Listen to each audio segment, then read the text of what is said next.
No worries. No worries. It's like, how do I fix Oh, okay. I have to remember to smile because I was so stressed out just now. it? All right, Yeah, looks I like see we're it. live. Hi, everybody. Welcome back to my channel, Intuitive Insights in Tarot. Had a bit of a snafu start off there, but I think we're working now. Um, I want to get, well, Stacy, if you're listening, I'm going to hold off on that because I don't have my headphones, and Okay. I just want to pull up something here and Okay. make sure I'm.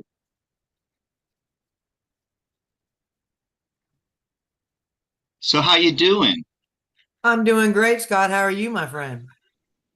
I'm doing a lot better now that we got that figured out. I just want to turn on Yeah, because the echo over here was really bad. And I'm like, wait a minute. But I'm glad you got it yeah, fixed though. Yeah. I hadn't changed anything Um, um Somehow since mine got we switched to headset instead of the speaker. So my son had to rush in here and help me try to figure that out. So, but hello everybody. Hello. okay, hold on a second. I want to pull up my YouTube chat Okay. so I can join in on the chat. And so go ahead and talk for a minute. Would you I, like me? I Okay. Did you receive just the text that I sent you prior to the show? I sent you a oh link, and I would like for you to paste that link for that song that I wrote into the description, so that whenever we put it up on YouTube, it'll be there. So others will come over to my channel and check out a lot of the songs that I have written and put up there. They're all really wonderful, my friends. They're really, really wonderful. I've been getting a lot of great comments about it. So if you're looking for something that is uplifting, but yet moving and heartfelt, please go check them out, my brothers and sisters, because all of you is what inspired me to do just that. So, well, that's that's awesome. Okay, yes. yes, we're back. And so you said you sent it to me here, right? Uh-huh. So I figured, All like during right. the show, Okay. if You know, there's like a pee break or something, you can play it. So, and so I see. Come on. Now, I meant I I meant to read this as your introduction last time, and okay. I didn't. So give me. I want to read this because it's such a great introduction. Okay. Even though this is not your first time here, you've been here before. Um, let me that that start this morning got me all flustered. All right. Where is it? Okay, here we go. This is great. So Alisa Seoni, I say that correctly? Sayoni. Alisa, Alisa Seoni is a warrior from God, a servant of love and unity, a messenger to remind all that what we truly are. Alisa is a humanitarian for the world and beyond, a holder of vast history from the past until present, a walking library of information, one of God's elite to prepare the masses for Earth Earth for 5D. Knowledge that doesn't exist in our modern world. Elisa is for all her brothers and sisters who are of service to humanity, spreading truth and exposing lies, uniting souls and taking back control of Earth and, and catapulting us to heaven on Earth inside the photon belt. Elisa is a clairaudient. She talks to her higher self and others. Elisa brings love, peace, and harmony to the world. Elisa Seani. That's great. Wow. Thanks. Wow. Well, I don't know who wrote that, but they did a pretty good job. I know it was Oh, you. I hear you. All right. So I had this all prepared. I was going to start with before that snafu, and it got me all out of my head and where I was going to do. But anyway, let's just Now I don't have my cards. I promised you a reading to Yes, you start, did. right? Yes, you did. So I was looking forward to And that, and I was like putting it out in the ether, getting all the, all of it going. I want to see and what I you think come up with, my friend. my cards are in the other room. Yeah. Okay. Hold on just a second. And since I have an opportunity, look at this beautiful picture that my friend sent me. It's got little crystals and stuff in it. It's for the leaves and stuff. And it's my friend Irina. She is from Russia, but she's in the UK. Isn't that beautiful? I received that as a gift. Yeah, And I told her that that's I got cool. it yesterday, day before yesterday. And I told her I was going to show it off because it came so And far, and I thought that was just really wonderful. So thank you, is Irina. that I love you, my sister. a painting? No, it is a picture that you can take little crystals, the colored crystals, and you can put them on the picture. It's kind of like a 3D effect. And Uh-huh. but it's in a frame, so you don't take the little crystals off or knock them off. But I think it's a wonderful gift. So it's like it came so Wow, far. So I'm really happy for it. that must have been painstaking to do. Create Well, she has the picture. patience. So they have other paintings or and pictures that you can get that you can put like the little jewels and stuff on them. It kind of looks like the what was that stuff back in the day where you clip them things all over your jackets and stuff. Bedazzler. Bedazzled. It's like that, but you can get paintings like that now. I've gotten some for my nieces, and they absolutely enjoy it. So if anybody's interested, go check it out. They're really cool looking. Well, I've been looking for something other than to do that doesn't include a computer or a smartphone, like some kind of Yeah. real world hobby, something with my hands. Yes. And and a while back, I had this memory of doing paint by numbers when I was a little kid.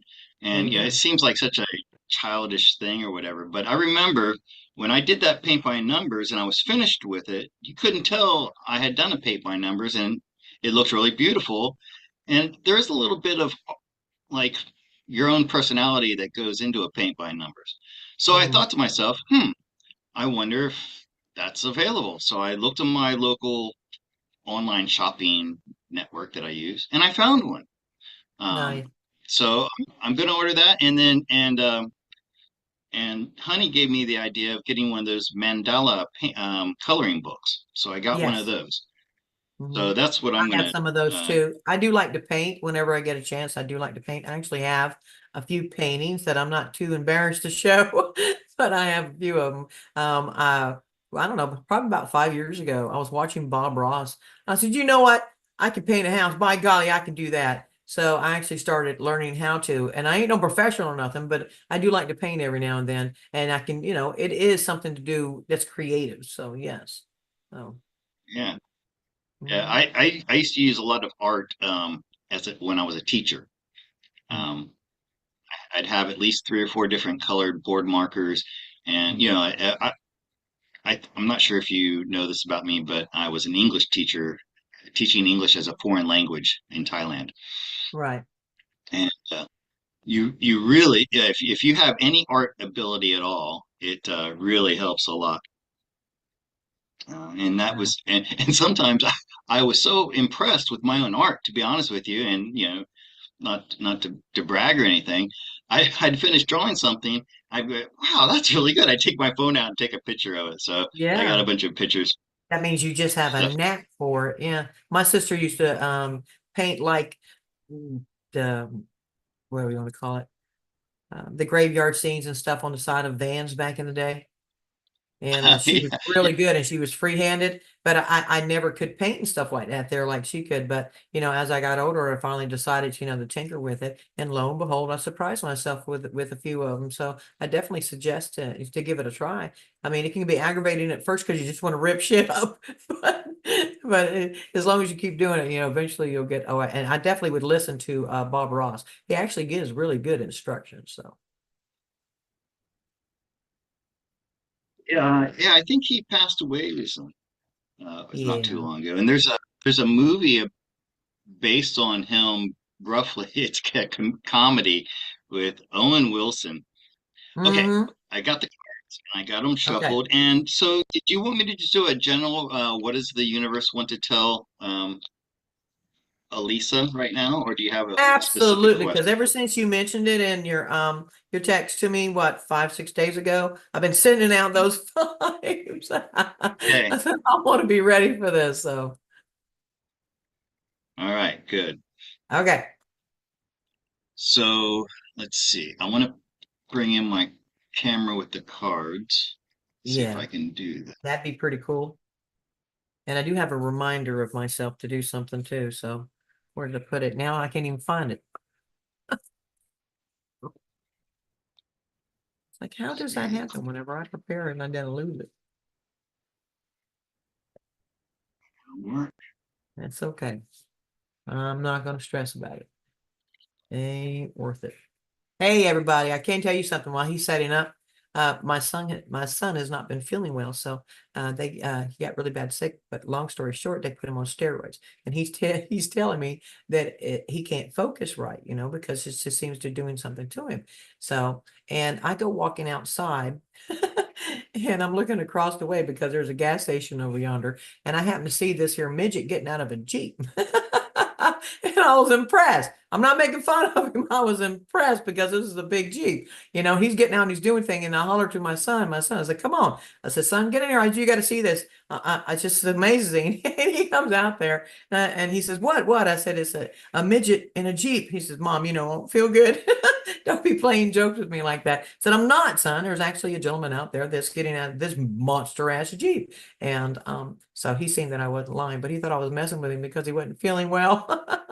So, but no, I was impressed. He was a little buff dude too, man. Okay, that's a interesting story. All right, are you ready? Here we go. Yes, I'm ready. Um, okay, there's one thing I always do before I start, and that is I'm going to shuffle the cards, and when you feel the moment's right, you tell me to stop, okay? All right. Whenever you shuffle the cards and I feel something, then I tell you to stop. Is Right. that the So you see instructions? Okay. Oh, I can see you down there. Well, okay, you're shuffling that one right there. That's it right there. right there. Okay. Right there. Let's see. What's on the bottom? Oh, it's the Two of Swords there. Okay. So this was what does the universe want Alisa to know right now? Yes, please. I do one cut. So somebody was asking me before, do you always have to use your left hand? And that's right. Your left hand is connected to your right brain, which is where your intuition comes from. Right. So you Hey, always want to use your left hand when cutting and dealing. okay. Well, I'm forced Okay, to the put my first glasses card, on. Let me see. first card, Elisa, represents you and where you are right now. And because I do know something about you, I can tell you right away that this is my starship card. Wonderful. Because I've been writing a lot of songs about UFOs. So that just goes in there perfectly. Yep. So, Okay, and then here's what's going on in your life right now. And you're always talking about our brothers and sisters, and here's your whole star family. So we've got you on your starship with your star family. Now, wow. this I is your actually wrote a song called Cosmic Family. So y'all need to go listen to it. and here's the recent past, which is Six of Pentacles, Okay. and this is the Nine of Cups. Oh my. This is reminding me of the bio that I just read. You and Oh, this is wow. a returning champion. Make sure you can see Doo, these. doo, doo. That'd be all of us. Returning champions. Final countdown. Hmm. Okay, so you've definitely manifested at this time to bring a balance back to the. It sounds like Star Wars, bringing Amen. balance to the To Force. the forces. Unity. So I'm thinking about the things that you wrote or that was in your bio there, and Mhm. unity. And this is your mission here in this lifetime is to bring unity to people and bring an end to this old way of living. You're a returning hero. Yay! Yay! So this is how I know for a fact that you're a warrior uh, from a distant past in a different place who's arrived here with your star family. There could be like you probably have like a whole fleet I do. of starships that I do. are with you all the time, and Oh they're there wow. to support you. Um, they're they're um, they're at your beck and call kind of thing. You should Wow. be able to call them in whenever you need them. Um, but your sole purpose really is for bringing in the golden age. This is the sun here is definitely the golden age, and I can't tell you how clearly this describes you. I know. From flying in on your starship with your star family, but it's this is funny. This is not a message for you, though, Alisa. I apologize for that. This is a message for anybody who may be doubting. So let's say maybe there's somebody who who's new here and doesn't really know you, but they know me and they've come to trust my readings. So they're hearing it from the universe that you are exactly what you say you are. Were you a commander on a starship? I have been a commander, yes.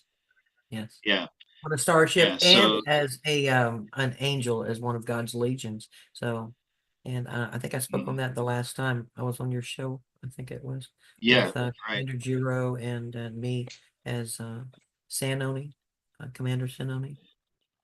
Yeah.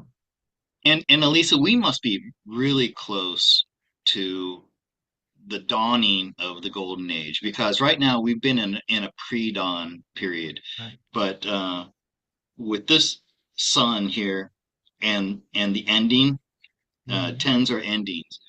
And um, it's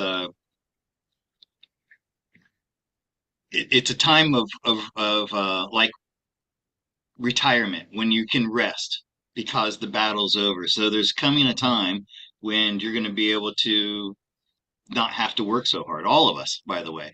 And this is Right. something, by the way, that's been coming up in all my readings that there's a great change in the monetary system that's going to happen any time now. Right. So I'm going to have to give you another reading that's going to be more for you. But I think this is for everybody out there.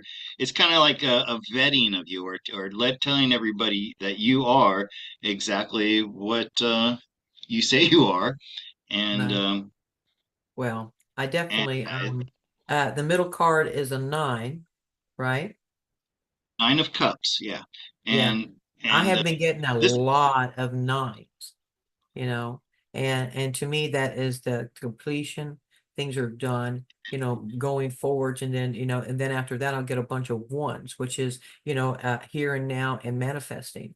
And but I like that's that right. the nine is in the center right there, um, Mhm. because it just seems like it's not a coincidence that that's a center, and everything I've been doing is getting nines around it. So I think that's pretty cool. So, and I do want to Yeah, thank.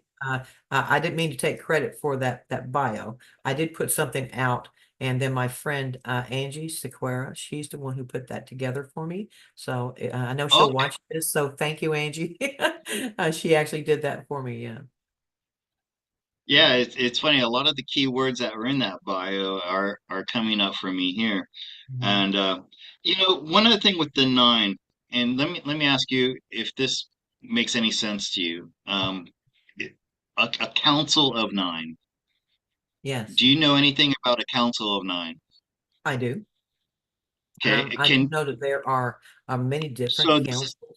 So. this is my card for a council of nine. So is there a council of nine that you are directly connected with that you can tell us more about? I actually have been to a meeting of the Council of Nine, but it's not like I was in the front row or something. I was invited there to hear and partake in what was being said and done, and I got to see so many different beings that were there, and I was totally just wanted a crowd. I mean, it wasn't surprise, it wasn't shocking. It was just like this is part of my family. I've known these beings before, but you do have to go through a type of security before you can, because they do have it on a massive ship. The last time I was there, it was outside of Saturn, and it was in the clouds. Well, it was above the clouds at Saturn, and there were so many different types of beings there that was representing different parts, looked like the Galactic Federation. But before you can even come on board, you are like scanned, I guess, and your intentions and everything. You can't go in there with any kind of negativity thoughts because they can also read your thoughts. So even while you're in there, so these people are kind of, I don't want to say they're sensitive. It's just if you don't understand their culture, shut up. Don't say anything, just observe because you don't want to insult anybody, you know. But nobody was offensive or anything like this here. It's just that things are different. They're so much different. So you can't really go in there and think, well, this person or this being looks great. Look at that. You know, that's just rude and disrespectful, you know. Mm. But I was very mild mannered, should I say? But I was really interested in all the variety and the diversity that was there. But the Council of Nine, this is whenever they were talking about, you know, well, the bad guys are gone, you know. Now they're putting into place all of the good guys and how the plan needs to go forward. Now this was I want to say about a year and a half, maybe 2 years ago that I was there. And this is whenever they were implementing that plan to go ahead and start making uh, the way that I perceived it, and this is no disrespect, but to agitate our brothers and sisters more so that they would do something. You know, go ahead and play Yep. along with this plan, do that, because we want to wake up as many as we can without losing them in the process. If they do it abruptly or too fast, then we lose more brothers and sisters. So we might not like the way this game is playing out, but this choice was made so that there's more of us left towards the end. Okay, because we can't stop these little minions from doing stuff. We can certain things, but they're still going to cause their turmoil, you know, do whatever they can. But as far as we have come, we have gotten and eliminated a lot of those minions that has caused us some problems. There's still some out there, but we can see over the large scale, all over the world, how things are coming together, you know, and just working together. Even the collapse of the dollar, the BRICS is really shining now. Like you just said, you know, the currency reset is at our door, you know, so we're all waiting to hear some news. The star families are here. They came in during the eclipse, you know, the energies are a lot better and a lot stronger. With even me, because we all have these energies within us and we're wondering where this energy comes from. And with me, I've been pushing out a lot of these songs from the heart to wake up my brothers and sisters so they can feel it. But God has also put all this energy of UFO stuff in me. And it's got me actually writing these UFO songs is to put seeds in people's minds for them to see the humor to get something used to it. So those energies are here, my brothers and sisters, is what I'm saying. Is if you're feeling it, then you're feeling it for a reason, just like me, because I'd never thought I'd be sitting over here writing UFO songs or New Earth songs and stuff like that. And it's happening. It's because that's the energy that is here and is available to us. So feel it, my brothers and sisters, is real. Yeah, that's wonderful. Yeah, I just wanted to mention this. That's what this Council of Nine, and that you're not in the Council of Nine, but Mm.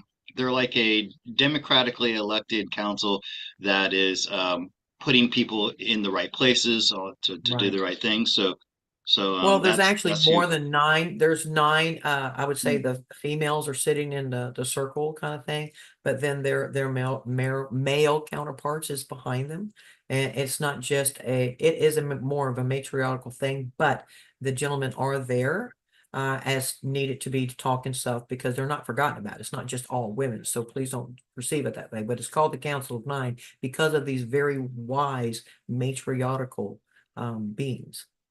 Some look human and most do not. So, I want to play this song you sent me on YouTube, but I'm having trouble opening it right now. but real quick, I wanted to this is something I wanted to tell everybody, and we just touched on it here Mhm. with the golden age, I know. Look at that. I love that and also card. yeah, So, yeah, this is the outcome with in your spread, and I also um something has changed recently in readings that I've been doing for my clients. So for the past 2 years, and this started. So I've been doing professional reading for like nearly 3 years now. mhm, And for the first couple months, when people one of the most common questions I would get was, can you tell me about my finances over the next year or so? And at first, there would be the usual mix of, some people are going to have problems, some people are going to have money come in, whatever. And then about 2 years ago, and I mean every single reading that got to where I could predict it, there would be nothing about money or physical gold, silver, cash in the outcome cards. Nothing.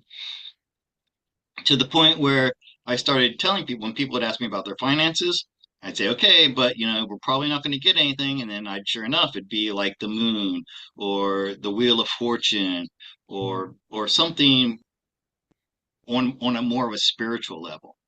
mhm. All of a sudden that's changed. Now, the last two clients I've done, they ask me about their finances and I get wealth is coming. And it's pentacles. Nice. And it's like, and, and, uh, and, and the last one said September. It was going to come in September or, October, November time. It's this fall.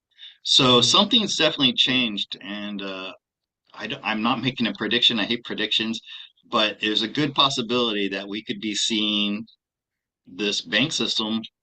changing and the money being released soon. Mhm. And I don't That's know if just you putting heard out about. good energy there, Scott. That's all you're doing is putting out that good energy so it comes back at us. So, Anyways, I just wanted to make that announcement. And there's a lot of things happening. Apparently this is a rumor, but I think it's true. Major banks have been given the go ahead to release their own currency based on gold and silver. So, mhm. all right. And you are referring Now, to the rainbow currency, right? That's the gold back that's right. currency. Okay. Right. Okay. That's right. That's Mhm. it. I mean, I've been hearing that banks have this cash stored somewhere and that they're just waiting for the go ahead Mhm. um, to release it. Yeah. And there has been a So, lot of good news coming out of Iraq. It's kind of like everything has been put into place. And now we're just, waiting for this here announcement. So keep putting out that good energy, my brothers and sisters, so it will come back to us, a thousandfold. So, but, all right. And can you share screen with me? I mean, because I don't know if I can. No, I have to load it up to the thingy or what. It's no worries because I don't want to take away something I'm actually, unfamiliar with. you sent me that link on WhatsApp, and it's hard for me to pull it up here because I don't have WhatsApp on my computer. So Oh, if you could send me that link in the chat here, then I yeah. think I could share it. And while Yeah, you're doing okay. that real quick, I need to grab something real quick. Oh, my dog's Yeah. making a mess. Let Daddy. me see here. All right. Let me see here. We're going to try to treat all of you with something, and I sure hope that you will enjoy it. If I can get over here and find it productively, that would be wonderful. That's all the way down here. No, there it is right there. Okay. To share. Copy the link. All righty, let's put that down, and then I'm gonna put it in the thingy here. Blam. There you go, my brother. Okay. Can you hear me? Yeah. Okay. Let me Maybe you lost find. me again. Oh. No. Okay. So I see. If I share screen, can I do it that way?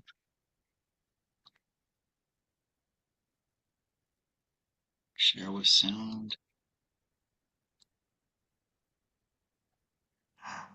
But see, now no, I can't do it that way either because now I lose the chat. No, I see you up there. Up there. Mm,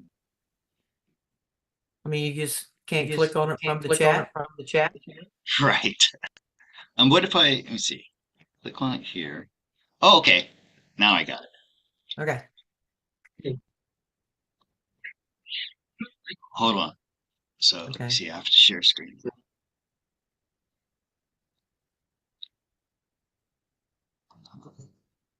So And it's you wrote this? yes, I wrote all these songs. A lot of them, more of the heartfelt ones is from years ago. And now to this your AI program, I am able to bring them to life. But there it is. Okay, I'm gonna be quiet and blank my screen. I mean my thing so y'all can listen. Yeah. Okay, you ready? Yep.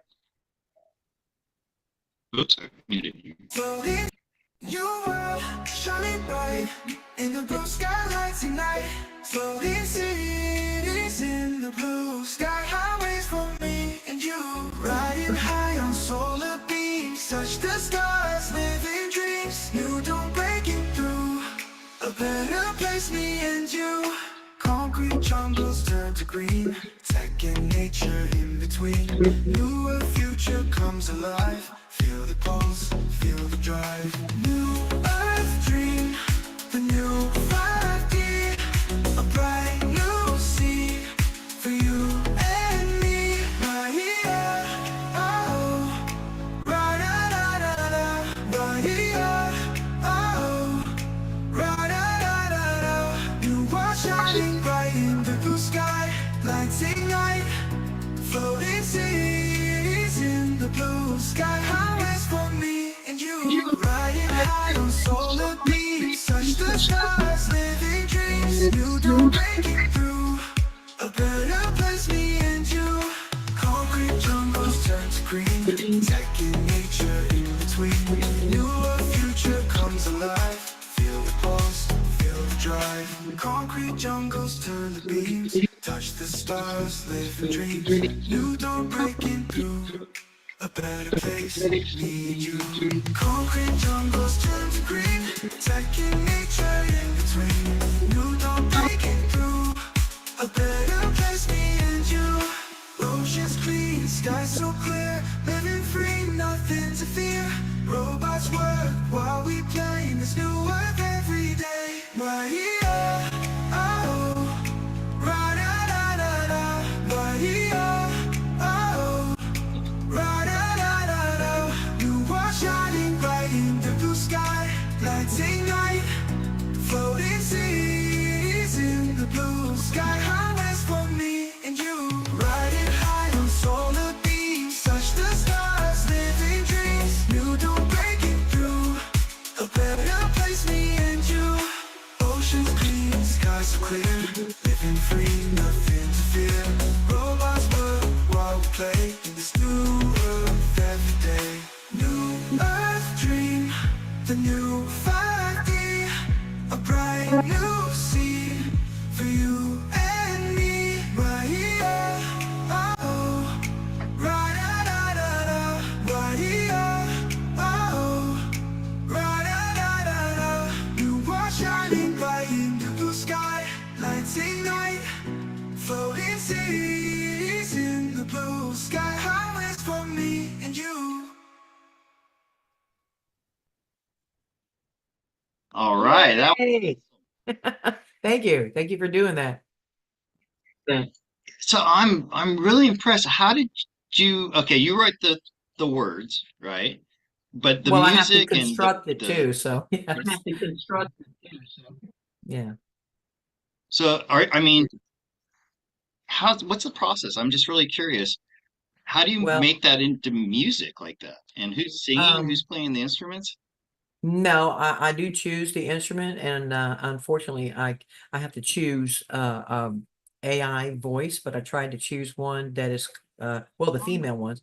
Try to choose one that sounds most like me back in the day when I used to sing in a band. But I get to choose the voice, and I get to choose the type of music, and but it is my words, you know, along with some help from what God has given me, Yeah. because This is I say it's me and God. And of course, my new friend, I call it Sally the AI. So that's been helping me put these things together. And God has been pushing me to do this. And it just seems to be flowing, and I'm going with it. And I'm so honored to be able to share with my brothers and sisters so that, they can feel in my heart what I know is in their heart, and it's just to help wake up our brothers and sisters. I'm gonna get that in a state of mind. And this song here about New Earth is to help prep their minds for what's coming. And then the UFO songs is for them to find some kind of humor in something instead of being scared. So, and Hmm. a lot of the other ones are just, like I have love songs that I've written to God that has brought me to my knees. And that God has sang to me as well. So, like I said, I'm really honored to be able to share it with everybody. I really am. So I appreciate you letting me say that, Scott. No, that was wonderful, and I think it's great that you're using AI to do this. And I've been Mhm. trying to figure out how to use AI a little bit more.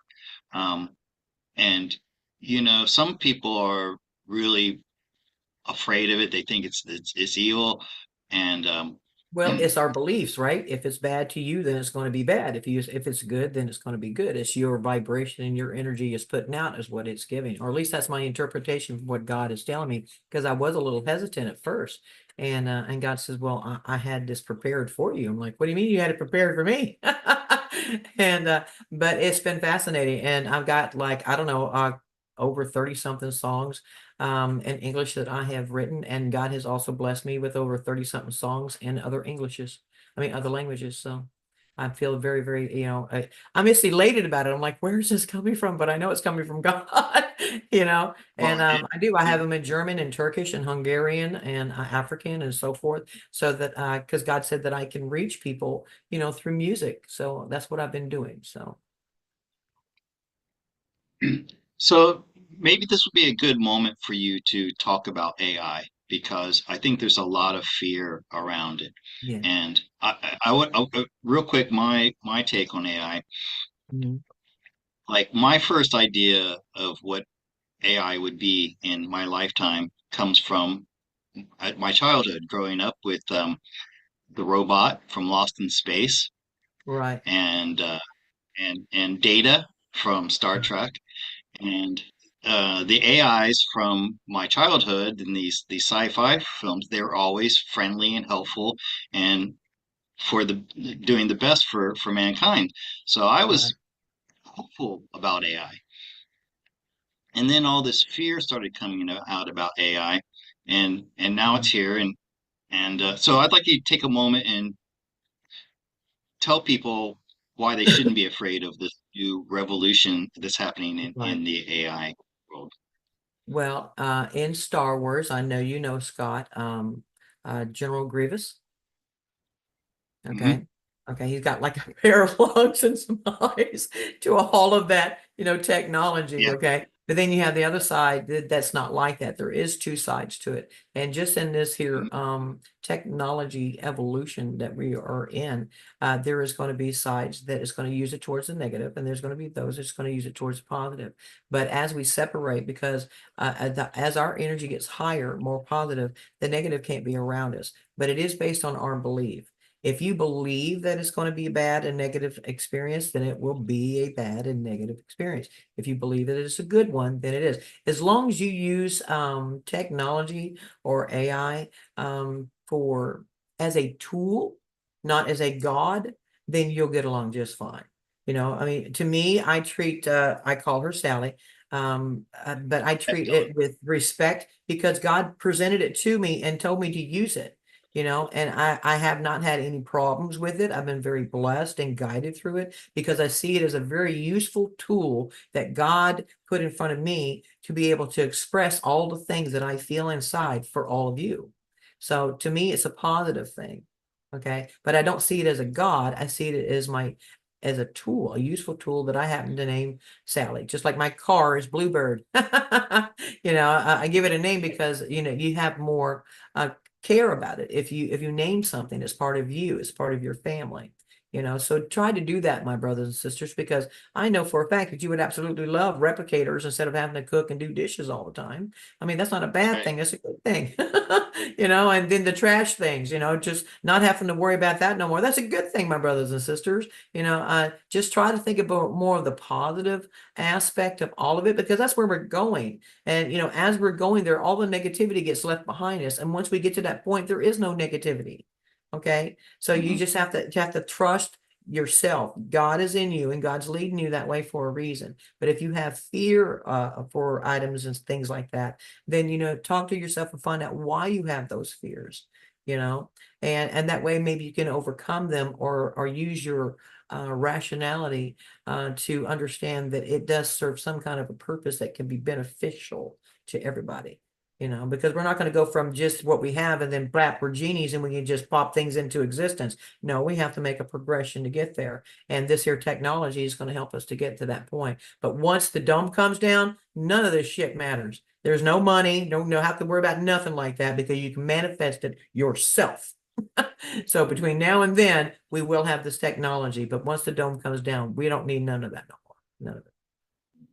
So. Well, I named my motorcycle Queenie. So yeah, It's a good name. That's a good name. So yeah, my poor bluebird, and she's so old, she needs somebody to pray for her. Y'all pray for my bluebird. So she's a 2007 Ford Explorer, and she's got 250,000 miles on it, and I have like 11, 12 tow tickets. So I'll send her some love. Send her some love. So. yeah, and there's a new movie on Netflix now. Can't think of the name of it now, with Jennifer Lopez, and it's all about this AI. And it's showing in a way. It starts off with like the AI. Well, I don't want to, no spoilers, but the AI starts off as like the bad guy in the film. By the end of it, you see how there's this working together with the AI, and I Right. really think that they put these films out there nowadays. There are these disclosure films that are helping people to make the transition. So Right. I recommend that one. Well, I you wish I could like remember the name data. of You said you like data, right? Well, data it. is Right. to show Yeah. that an AI can get to a point where it's like borderline sentient. It Right. has the capability, but data's not violent. We all know that. But then there's his brother, Lore. Right. Yeah. Exactly. I was gonna bring But that. that's just a matter of Right. a chip, right? That was all that was. It was only a matter of taking Mhm. that chip out or whatever. But data is a good representation of what AI technology can be a part of to help us to our benefit. And these AI technology, or these AI robot kind of things, are going to come into play, and they're going to start doing a lot of this work for us, so that we don't have to do this, my brothers and sisters. We weren't meant to work 9 to 5 jobs just to pay the government everything that we make. No matter where we go, we're gonna have to pay taxes. But we weren't meant to do that, and didn't have no time for ourselves or our family. So this technology is going to come in and help relieve us of a lot of that burden, so that we can go and do things. And then I have had people say, well, if they're taking our jobs, then how are we going to make money? Well, this is where the RV comes in. Okay. And it's not just people with currencies, my brothers and sisters. It's also those with birth certificates. Okay. It's called the straw man account. They have been using our birth certificates because we are commodities. Okay. They've been trading us and everything else, and they've been making money off of us. So, and that money has to be given back to us. Okay. And plus, all of the taxes that you've ever paid since the first time you paid taxes will be returned to you. Now, if you have a prior marriage or whatever, if that prior marriage is already married to somebody else, you forget it. You're gonna go get nothing. But you will get your part of it whenever you was with that partner. Okay. So, and that's how the taxes thing, and you will get your parents. Okay. I think it's Yep. all the way up to 1913, all the way back to 1913. Right. Whoever paid taxes and stuff, that includes it for some grandparents. So you will get those taxes back, because they were illegally taken away from us. So, Mhm. just so y'all know. Okay. That yeah, I'm glad you hit on everything perfectly. I was going to bring up the the parents and grandparents going back. So, how about we open up the chat to questions? Can people ask you questions? Absolutely. And That's one of the reasons why I was here. That's right. And it's time to get into that. And I'm going to try to augment your answers with the cards. Okay. Okay. So so I'm going to get the cards ready and I'm going to pull up the chat. And now we don't you don't have to pay to get your questions answered, but put your questions in the chat in all caps to make it easier to find. Mm. And if you want to send one through Buy Me a Coffee, you can do that. And well, I got to refresh my screen. Yeah, reminder of that. Let's see. And Stacy's, I've got Stacy in my ear, so she's going to help me follow the chat. Stacy, if you see any questions in the chat that you think are good, let us know. And then I have two things I want to mention. And while we're waiting for some people to come up with some questions, I want to tell you about this bit of a revelation I had recently. Mhm. So you know about my love of Lord of the Rings and The Hobbit, and Yeah. I've read the books a lot of times, and I was just pondering this, and why is it such a big part of my life, and then I start looking for parallels in my life with The Hobbit and Lord of the Rings, Mhm. and I realized that when after I read The Hobbit was first, and I remember being in the car going on a family trip and looking out the window, and I didn't want to be in the car. I wanted to be out in the forest, walking through the woods, you know.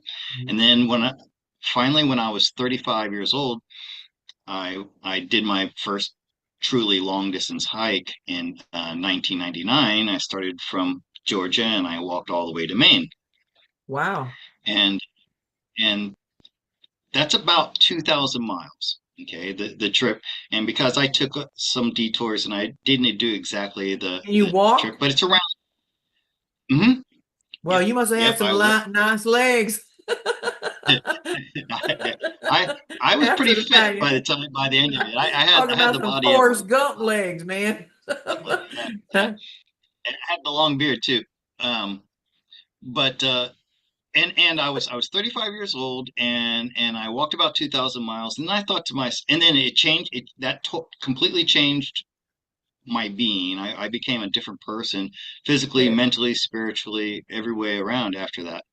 And then a few years later, I couldn't stand living in my mundane, ordinary life anymore. So I left everything I knew and I boarded this magical thing that flew me around the world off into the west, off into the horizon, into this magical land where everything's so different, the people look so different, the languages are so different, everything's different, and I've been here ever since.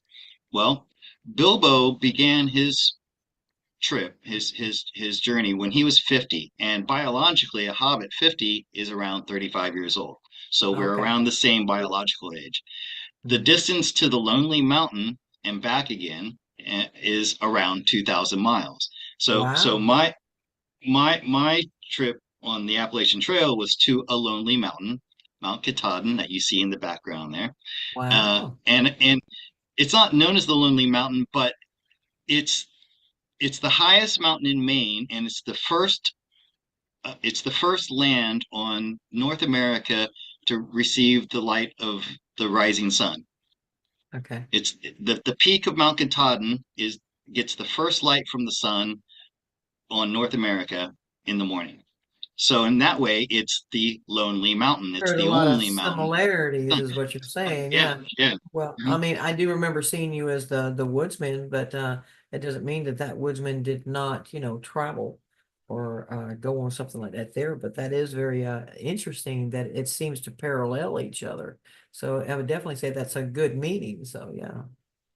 Yeah, and then Bilbo, at the end of his time in Middle Earth, he boards the ships and he on the in the Gray Harbor and he sails off into Valinor and Hmm. he spends the rest of his life in this mystical land with the elves. And so far, I've never been back to the West, and I've been here or in this magical place ever since. So I thought that was really wild that I had That that is pretty similarity. cool, the way it runs together like that. I mean, I think that's very fascinating, Scott, that you even noticed the parallelness of it, you know.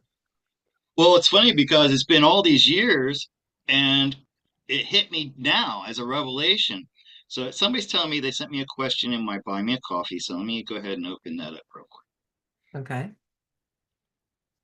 Okay, Deborah. Okay, Deborah says, "Hi Scott, I would love to know if my star family is Andromedan and if I was in the 4D wars and what I did during that time." Um, okay, so her name is Deborah, and sh what do your clear audience tell you on that one? She wants to know if she was part of the 4D wars and if she Yeah, is an she wants to know if Andromedan. right, Andromedan. And I don't have a specific card for that. I have a specific card for the Pleiades and the star itself. So I'm going to draw some cards on it. But do you know if she has a connection with the Andromedans? And was she in the 4D wars? Her name is Deborah. Uh, well, it's not as easy as I'd like it to be whenever I'm just receiving a question through something like that. But what I am getting, Deborah, is that I can tell you that what is being shown to me is that even during that time, they were spaceship visitors, and that to me, it looks like an Arcturian is there for documenting these events. So it's kind of like you're taking a movie, you're documenting this for the records. Even in there, just like they're here, they can't show themselves, but somebody is documenting everything that's happening, even now. Somebody's, making sure that it's jotted down. And this is what I'm seeing now. I do know what the Arcturians look like. I've seen quite a few of them, so I would definitely agree that this is an Arcturian. They're about 4 feet tall. They don't get very tall at all, but they're a beautiful blue, and they don't have any hair. But what it's showing to me is uh, it's like you're taking a documentary for historical records, but you're just witnessing and observing it. You're not allowed to intervene. That's pretty much what I am getting. So I hope that's very helpful, Deborah. Okay, well, you said Arcturian, but she's actually said Andromedan. So Now I'm seeing an Arcturian. So not an Andromeda, Arcturian. but an Arcturian. Okay. Yeah. Um, and I am getting an answer here that she was in the 4D wars because here's my once again my returning warriors, and and this agrees with what you said about her being like she docu like A she's a documentary. Yeah. documentarian, Yeah. right? So she's actually here as a messenger to be able to communicate back to her Arcturian uh, family. Yeah. And So that's a good yeah, way of that's looking at it. Yeah. Yeah. So, because the magician is a messenger between the spirit world and the physical world. He can be. That's one of the things that right. he can be. Well, it doesn't matter what Right? you're doing. Somebody's documenting it somewhere. And that what a easier way to do it than to have somebody just pretty much film it in high technology. There you go. And it goes into the crystal library. It actually does go there. So Right. thank you, Scott. That was really cool, my brother. That's right. So I do want to engage in the chat. So let me see. Go back to my Oh, open mic. I do have something that I don't want to forget because I even texted to you earlier because I didn't want to forget. Um, I had somebody that I was talking to, and we were talking about the moon, like full moon that just came, the strawberry moon, and then the Oh, ones after that, and was wanting to know, like, Alisa, what do you do whenever there's a full moon or something like this here? I said the same thing I've always done, and they're like, "What is that?" I said, "Well, to me, this is to me, my brothers and sisters. It's kind of like that once a month thing that I build up whatever's that I want to say to God." And then I kind of like walk out onto the stage and say whatever I want to because I'm in the spotlight. And sometimes I sing, sometimes I dance, sometimes I read poetry, but it's like my moment on stage. Even though I know what it is now, that it's not real and stuff, I can't let that take it away from me from what I used to, what I still do. I go out and I do my thing because it's like I'm walking out on the stage and God's got a spotlight on me and I get to do whatever my little heart desires, and that's my moment to shine. So I would suggest if you see it that way, by all means do that. You don't have to be alone. You take your friends or family, but show you're in the spotlight. You're on a stage. Show your joy, show your gratitude, show your appreciation, because that's how God will perceive it, no matter if that thing's real or not, but that's how God perceives it. Okay. Hey, that's great. And last time we spoke, you said, Scott, I'd like you to draw a card for me. And I took it literally and I drew one card. And what Uh, wasn't it the moon? Do you remember? no, I can't remember. Oh my goodness, I'm already pretty good about remembering things. No, no, my friend, I cannot remember. I don't Yeah, remember. because I saw your Maybe question somebody in the before chat the chat. remembers. Oh, You had mentioned the moon, and I thought that it came up for you with the moon. And when I did my reading for myself on what archetype I had as a tarot card reader, I came up as the moon, and oh, and that so the moon is a reflection of our unconscious mind too. So right, that's another thing in the tarot. In the tarot, I right. mean, Mhm. and so I'm glad you did that because a lot of people, they have this, they think the moon is this scary thing that's, you know, Yeah, sent by because a, people a, put the a fear in negative. them. Don't let nobody take that away from you. We know that it's a screen. We understand it's a projection. Well, there are some beautiful things on that projection. Why would we not go, wow, that is really pretty? Because, God's allowing us to see it instead of seeing it in a negative way, seeing it in a positive way. And with all of this here disclosure just happened, it busted the bubble of a lot of people that like the moon because then they found out it wasn't real. Don't let that discourage you. That still is how you feel about it, how you perceive it. And go ahead and walk out on that stage, my brothers and sisters, and show God what you got in your heart. I'm sure that God will appreciate it. So I know I will. Not only that, that may be true about the moon that's within our dome or in Mhm, our atmosphere, our matrix of an atmosphere. But mhm, I'm convinced that there is another moon that is the real moon that is being hidden from us.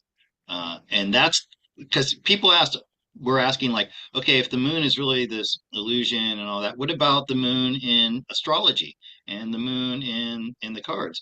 Well, that's because there is an actual moon beyond our perception. And would you agree with that? That there's like another good version of the moon? Well, if I'm just going to try to give you a little story. Okay, there was a time Okay, when there was no moon, and whenever the Sumerians and right. I want to say the a lot of the older texts, they talk about when there was no moon, and then they talked about whenever the moon showed up and just parked itself. Okay, or at least that's to the best of the description. This here giant rock shows up and then it just stops. It just stops in the sky. And ever since it showed up, now you got all of the moon stories, all of the cards, and all of the things that goes along with it. Because they actually seen what would be considered like the Death Star. They drove this bitch here, Mhm. but the outside of it, yes, it's they appeared it to us as like the hologram that it shows us. But the actual, if you read the text, it was an actual moon that showed up. It was hollow on the inside of it, and they had turned it into a ship, and that's pretty much what it is. It just, I mean, think about the most perfect armor around a ship. You borrow Mhm. out a moon and you use it as cover, and that is pretty much what it is. But it is a ship, even though that people would say it just looks like a rock. No, the projection that we see is just a projection, but the actual moon itself is a ship and it's drivable. So, and they were even back then they were talking about, well, the moon showed up. Will it just by itself? Will one day it leave by itself? So yes, one day it will leave by itself because Gaia does not have a moon. So It's funny, my cards turn themselves on for some reason there. Uh, right. you know that you're absolutely right about that. In the anthropological record, they actually Hmm. do have like, I mean, this is historical in the historical record. There are Hmm. times when it's spoken of when there was no moon and the Moon. moon That's right. arriving. And Hmm. so people should look that up. That's wild. Well, I think Oh, it's okay. And odd that here inside the dome, they make the moon look like it's, a quarter size of the so-called planet that we're on. But if you take that size and you look at the true size of Earth, 600,000 miles around, that ain't nothing but a little pebble. But they make what it yet about it makes what so about the here, light? huh? What about the light from the what creates the light from the moon? I know it's not the reflection from the sun. No, no, no. It's just like turning up a dial. You can make it brighter or dimmer. You can make it change colors, and stuff like this Yeah, here. But the yeah, brighter it is, of course, because it is a circle, it's going to shine down kind of like a flashlight, but with the flashlight not all the way forwards, but back to where it gives you a broader shine. So that's pretty much how they do it. So yeah. Is that what you asked yeah, me? yeah. No, that's fine. And you're right. It is shining down like a light, like a spotlight or a flashlight. And I Mhm. want you to ask yourself a question. The next time, I think it's a nearly full moon right now. Is that right? Mhm. It was It a was a day or couple of two days ago. ago, the strawberry moon. Yeah. So it's still quite large. And if you Yes. go out and on a night when it's partly cloudy, so you got a Mhm. few clouds around, and they're passing near or around the moon, Mhm. and you'll notice something. The light from the moon only lights up a local region of clouds around the moon. The clouds that are Mhm. further off in other directions are Mhm. dark. Now, if the Mhm. moon was really 250,000 miles away, like they say it Mhm. was, it would be Mhm. lighting up your entire sky underneath you. So if you Yeah, have any doubt about this idea, then I want you to use your logical thinking and look at that and ask yourself that question. yeah. Is the moon really I've that even far seen away, or is it? clouds. I've even seen clouds go behind the moon. Mhm. I'm like, huh, what? So, but that it, Okay, it does I mess have a with your question mind here. sometimes. But if you notice those little oddities, then you automatically know that it's not real. So, Yeah, I have a question here in a super chat from A State of okay. Bliss. Thank you, Sherry, for this. And she says, why are spiders and roaches so massive in Australia, Vietnam, and Indonesia? Mm. And Florida, they're pretty big in Florida too, I have to say. And Well, I'm gonna yeah. pull some cards on it, but what do you think about that? What do your guides tell you? Well, I can only use a reference that, that saying that dinosaurs were so big and bugs and everything else was so big because of the oxygen, right? Okay, well, these other creatures that are in our realm here, it would be the same kind of thing. It's not just necessarily the oxygen, it's the energy. It's the energy of the environment. They grow and adapt to their environment, just like a goldfish will. It'll grow to necessary size. And some snakes will do that as well. So it would depend on the environment and the energy that would cause that. But I do know that the animals and bugs and everything else are feeling this energy as well. So it kind of like the best way to describe it would be like they're puffing up. They're just getting just a little bit bigger because they have a little bit more energy. So, but it's nothing to be scaredful or fearful of. Like again, it's just your belief factor. I'm not telling you to go be messing, playing with spiders and stuff like that there. No, I'm just saying that don't give it no negative energy and it won't give you no negative energy. Because remember, the day you hate something is the day it hates you back. So, Hmm? Yeah. All right. Let's see. Reduce this. And I want to let me read the chat here a little bit. Um, Maria Weiss, she says, when I was a young child, I would wake up to see monkeys on the wall in my room. What was that energy, please? Monkeys on the wall. Wow, I got that one right off the bat. So, Oh, really?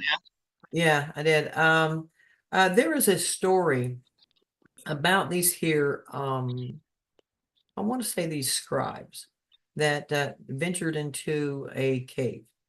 And they got to the point where they didn't want to come out of this cave, and therefore they started relying on just the shadows on the walls, okay, to tell them a story. You know what I'm talking about, Scott? I do. I'm, Yeah. yeah. Well, And my and name's Plato. Talk about Plato's cave, and yes, yeah, Plato's cave. Yeah, just that right there. And it's like the shadows on the wall is telling you not a full truth, it's a play. And it is telling me that to not look at the shadows on the wall, turn around and not look at the shadows on the wall, because that's not telling you the truth, and it's a distraction. And it's kind of like showing me the carousel of the old-timey thing, that if you spin it slowly, it'll show you a horse or whatever. It's kind of like that. To I don't want to say that it's a bad thing, but don't let it distract you, because otherwise it's going to keep you in the cave. right. Uh, so what I pulled three cards on this, and all I can say is wow. And that's because you're talking about Plato's allegory, cave Mhm. allegory, and it's pretty wild that this is coming up right now because I'm planning on doing an informative video on this, and I Oh, pulled cards cool. on this. Oh, All good. I can say is wow. Um, oh, here they come. I have to do this every time I do it. So, um, shadows and illusions. The moon. I do this every time. I'm so used to having it turned the other way. There you Okay, so go. the fact of the matter is, absolutely everything that we see in the waking world is actually an illusion. Okay, There you go. and that if you mistake the things that you're seeing, and not just you're sensing with your senses, then you're going to believe that that's the only reality, the reality there is. And this is the mistake that science made. Okay, Right.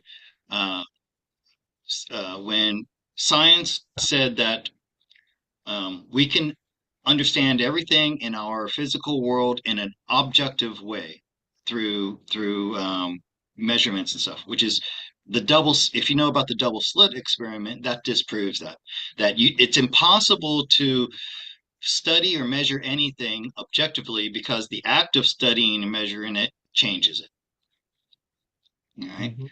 And so, Yep. and that's why we have this devil here. This is science trying to tell you that those shadows on the wall are the only reality that there is, and to ignore the real world that's outside of that cave. And if you don't mind, I'd like to go a little bit more into the allegory Yeah. of Plato's cave.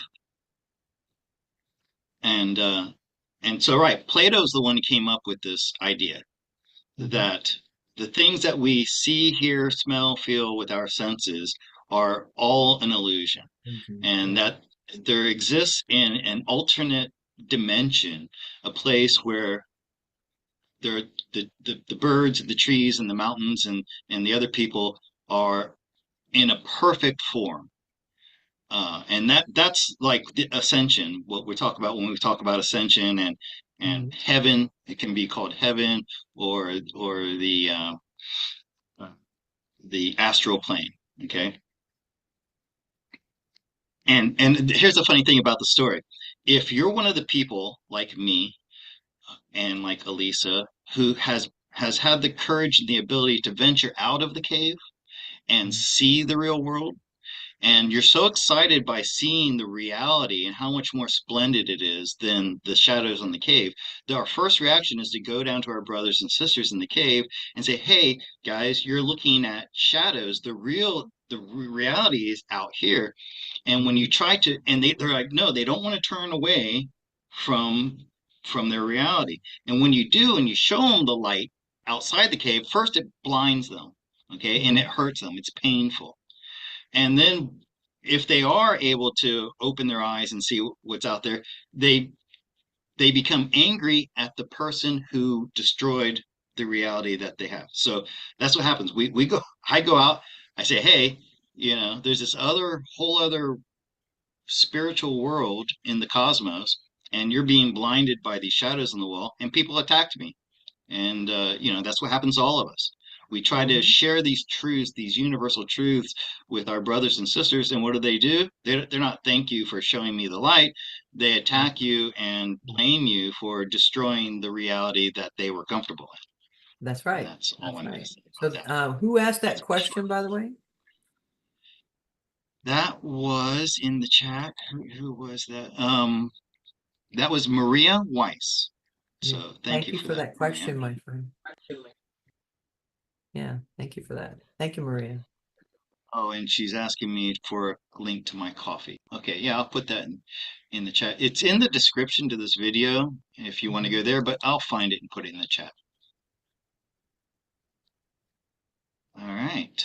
That was I didn't think we were going to go into the I'm really impressed that you know of Plato's cave. Absolutely. I mean, well, I guess I shouldn't say that because there isn't a lot of people who don't know that. But yeah, I mean, I heard that. Oh God, I can't remember. I think I was during college, somewhere in my 20s. Mm. So Yeah, I mentioned it to Honey the other day, and Honey is super knowledgeable, and that's not yeah, she something is. that was in her purview. She just that's not her wheelhouse, but Right. philosophy and science and things like that, those are really a big part of my knowledge base. Yeah, So whenever I had finally put up a UFO song on my YouTube channel, Honey grabbed it and started sharing it. uh, and she also likes the other one that I have. It's called Get Out of My Bubble. It's a battle with the ego.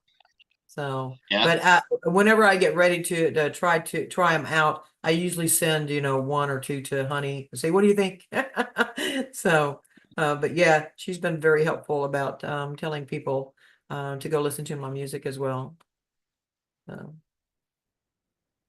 So all thank you, right, so Honey. I'm gonna just pop my buy me a coffee in the chat here.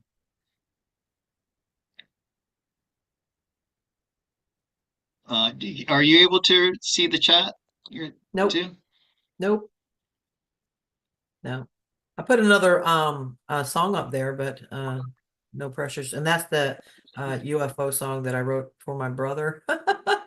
It's been doing so well, so and he's excited. Now that was pretty cool, Scott. Listen in here. I have my family, and it's like, and we've lost a lot of our friends and family because they think we're batshit crazy, right? So I'm like, well, how am I supposed to reach my brothers and sisters? Because I've been trying, to drop seeds and stuff like this here, and they've been keeping their distance. And these are country folk. So then I was like, well, God, what am I going to do? I got a lot of other people, listening to what I'm saying and stuff. So how do I get my country family to do that? And God said, well, do what you do best. And I said, what is that? And he's like, because I'm creative. And so I decided, well, they're country people. They like listening to country music. By God, let me write a UFO song. And my brother was so shocked. He absolutely loved it and then started sharing it with his family. So now I have found that music has allowed me to drop seeds to all of them, and they're singing the words. So I'm like, this is fantastic. This is fantastic. I'd They love to never play asked me another one. questions. Yeah, it's in Where the, it's where in, did you? I put it in the chat. Okay, It's let the me let second me let one. me. Yeah, everybody really likes it. So, my brother's so proud. He's glowing like a light bulb. Now he believes in UFOs, guys. So we're doing good. Okay, hold on a second. And Okay. and I'm going to play this, and I am going to take a short bathroom break. Yeah, me too. So you're gonna mute your mic because I heard you when the last one was playing. All right, I'll be back in a minute too, guys. Please enjoy. Enjoy.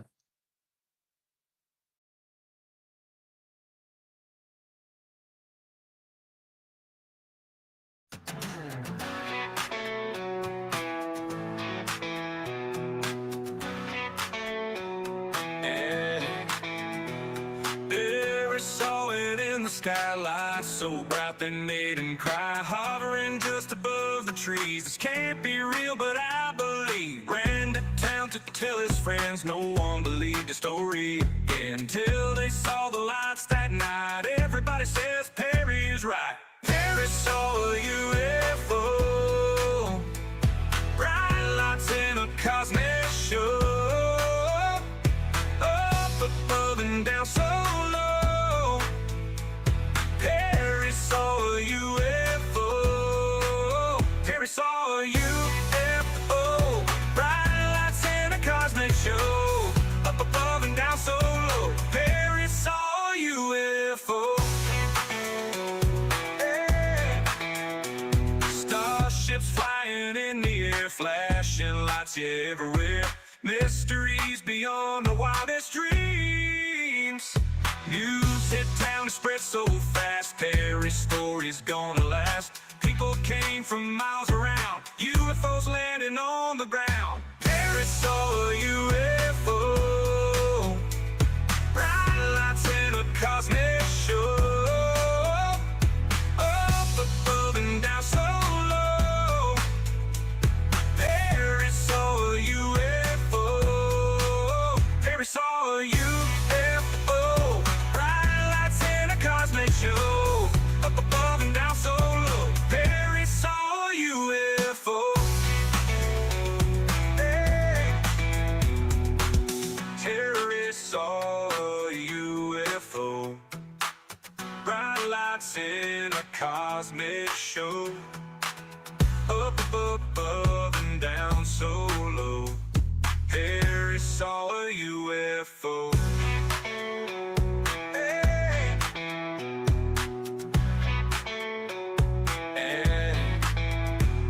Perry saw it in the skylight so bright they made him cry. Hovering just above the trees, this can't be real, but I believe. Perry saw a UFO, bright lights in a cosmic show, up above and down so low. Perry saw a UFO. Hey, UFO. Hey, Perry saw a UFO.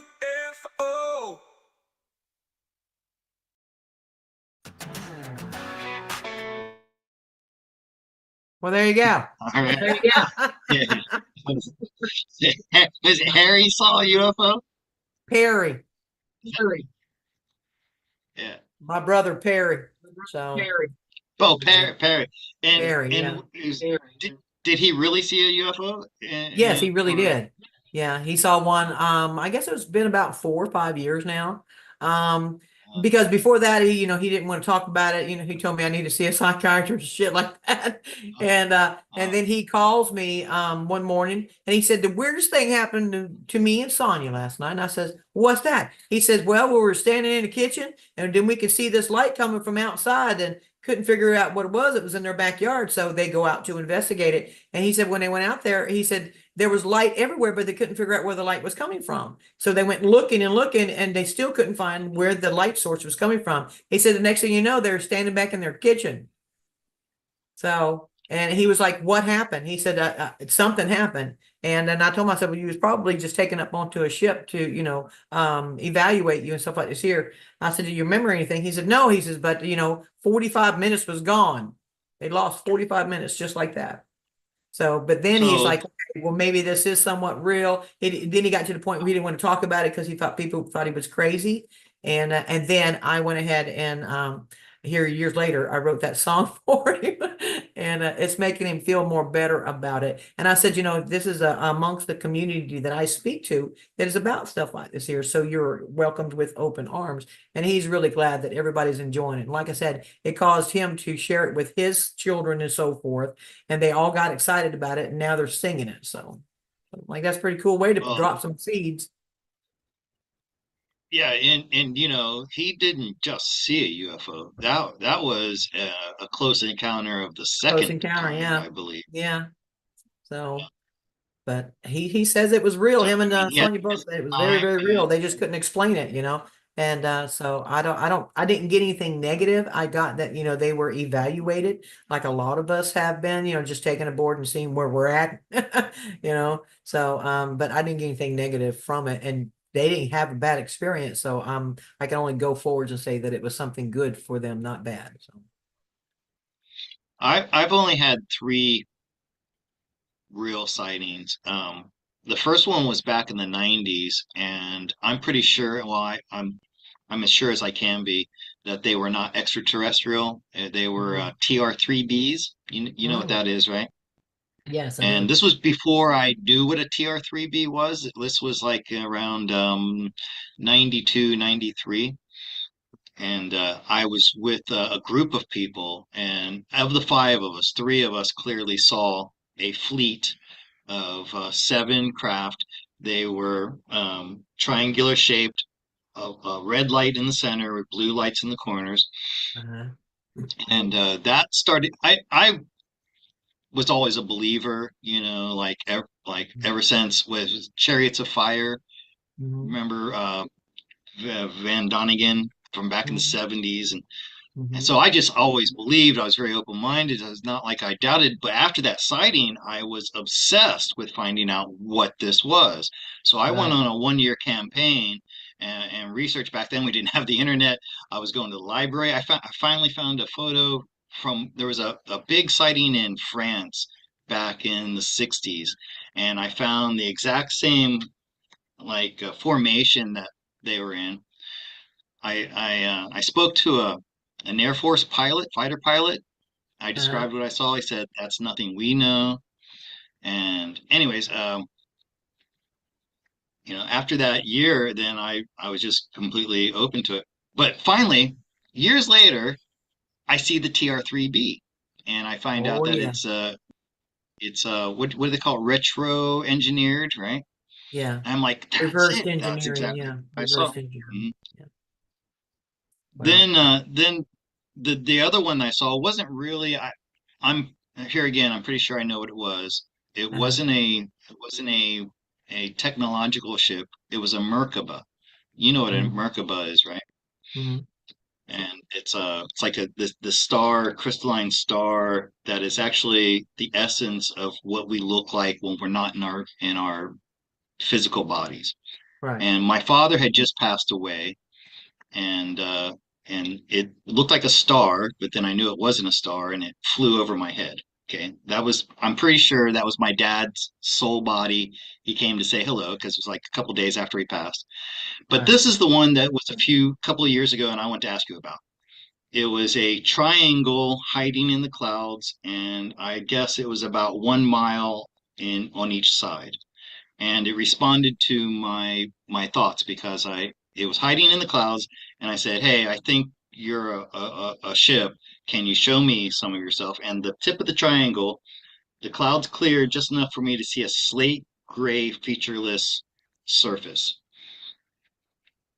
So I was wondering if your guides could tell you like which were they Pleiadians? Because I feel like I have a connection with Pleiades, or do you know maybe who was there? Why were they there? Are Um, you able to get anything would from you that? say it was seamless, or would you say it looked more mechanical? Absolutely. No, it was seamless. It was It was seamless.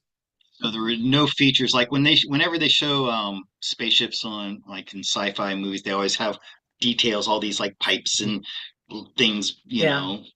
Well, the think about Palladian the ships are cube. very seamless.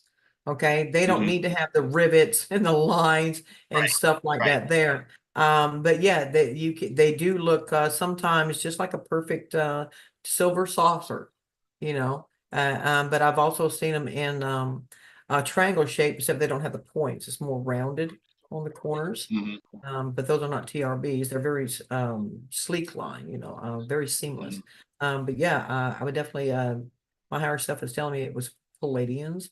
Um, I'm being told a ground crew, meaning lower orbit.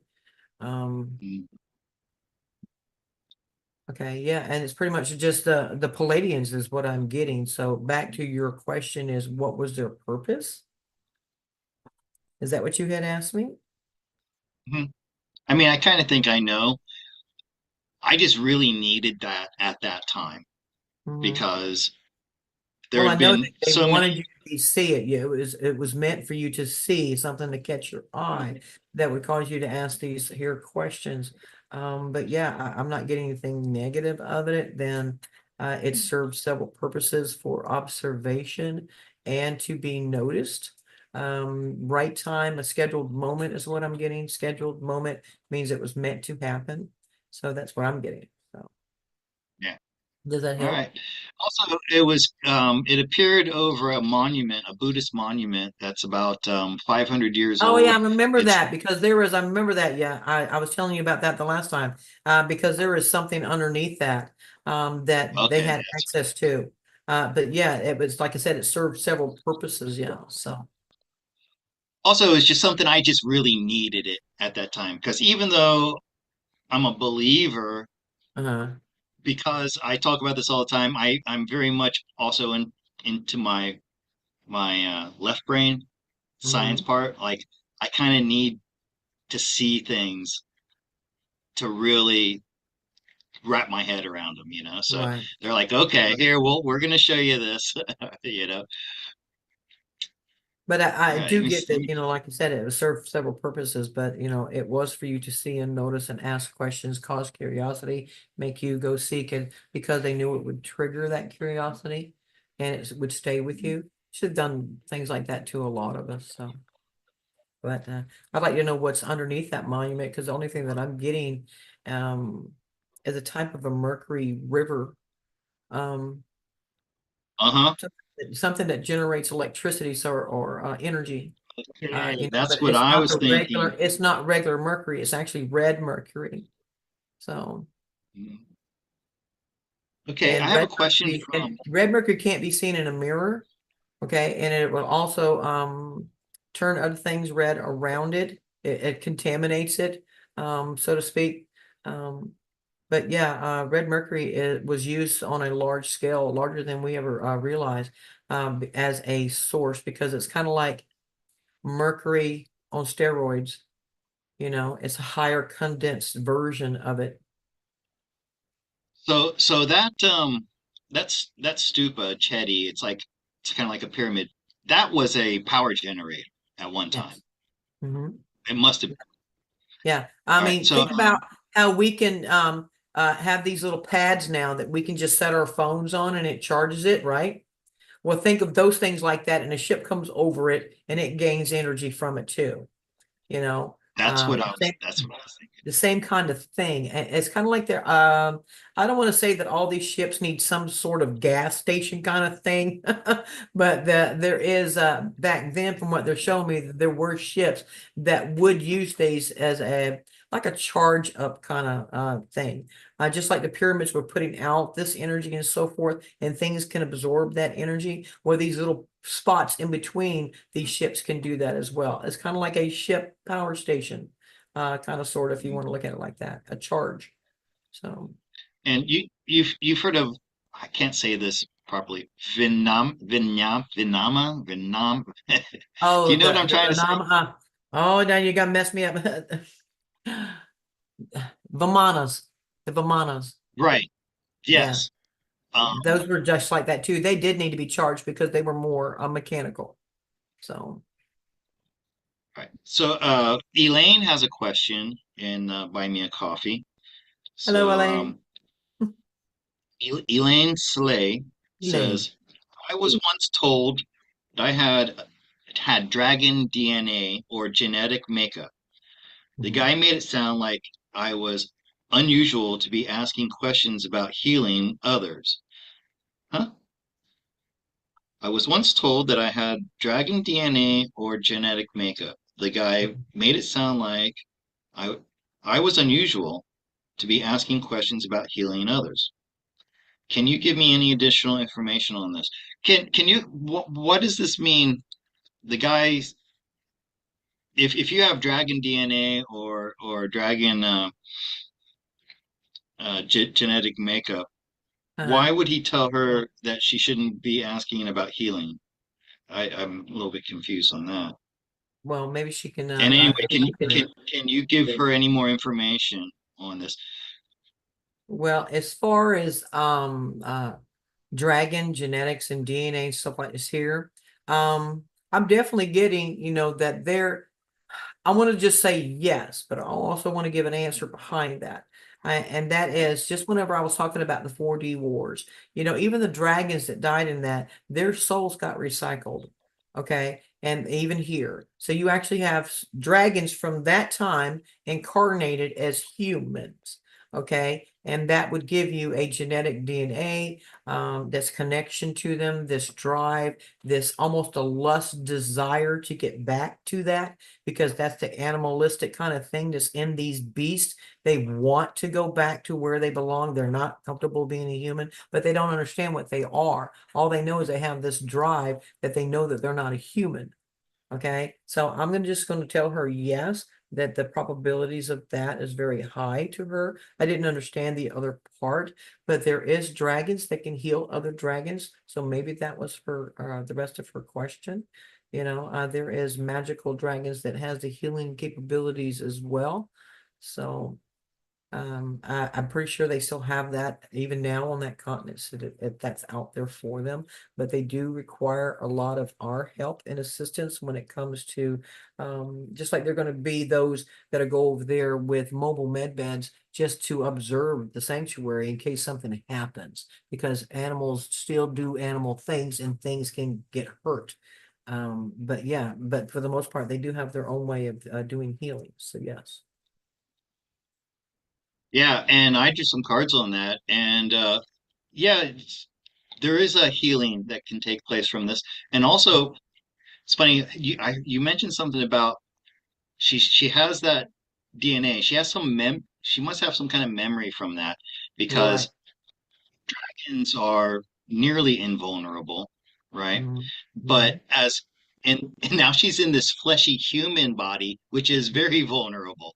Very And vulnerable, yeah. and there's a part of her dragon DNA that is like feeling naked and exposed, you Yeah, know. there you go. That's a good way of saying it, yeah. Like, I don't have my armor. Um, but I Okay. definitely get that, if that I get it as a positive, negative, I mean positive dragon energy. So she must have been on the positive side of the 4D wars. So I'm looking at this part where she says the guy made it sound like it was unusual to be asking questions about healing others. And this is a healing card, Mhm. and it is words, thoughts and words. Mhm. So Mhm. why would it be unusual? Well, maybe he would think that a dragon, that was unusual that a dragon wanted to heal somebody because he's perceiving dragons as a negative thing, you know? Hmm. So, but yeah, there's positive and negative one dragons, just as there are positive and negative people. But I don't get that sense of negativity from the energy that you gave me about her question. So, but yes, they can absolutely heal. There's dragons walking around in bodies right now that has the capability of healing people, and some of them are doctors, some of them are EMS people, some of them are Reiki people, they're not limited. So don't limit our brothers and sisters, because that limits us as well. Sally says she saw a UFO that was huge and barbell shaped. Oh, Nice, nice. Yeah. who are they? And there's a really super famous sighting that I just saw. It's called the barbell UFO. So who's behind the barbell UFOs? Um, Alisa? I'm getting the Iranians. Um, well, that's interesting. Okay, I'm getting the Iranians, not Iranians, Iranians. Okay, Oh, Iranians, and these are actually very beautiful. They look African American, but this is royalty. I mean, they look like royalty. Um, they are a matriarchal society, but they have very strong and firm Oh, these men are beautiful. They have these they have nice looking gentlemen, and they do some of them I can see with dreadlocks or braids. But they are absolutely beautiful. They look like they have like Egyptian neckwear and the bracelets or the stuff like that. Yes, like that. Yeah. Trying to see if I can find some more images of the. This is the Uh, one that was seen. right. That's a really unusual shape for a UFO, huh? Yes, it is. That's the They Barbie come in girl. all different shapes and sizes, but this particular one, they're telling me that they worked along with the Mayans to help the Mayans go back to their world because the Mayans actually got brought here due to a cataclysmic event on their world. I mean, catastrophic. It was a solar flash that actually hit the planet and devastated, but they took them from there. These Iranians brought in the Mayans here to Earth and they populated, blah, blah, blah, blah. And then whenever they found them on another planet, they actually come and got them and took them back home. So these guys were a big role in that. But they don't look very futuristic. That's what my point is. Even though they have all this technology around them, they look very much they look like African royalty, but they're not African. That's the only thing that comes to my mind because they even have like bands going across their heads into their hair. The ladies are just, wow, gentlemen, this would hurt you. These ladies are that beautiful. They have an extreme beautiful hourglass shape. Okay. I mean, this is like the epitome of a beautiful, perfectly shaped female. But they're very strong looking.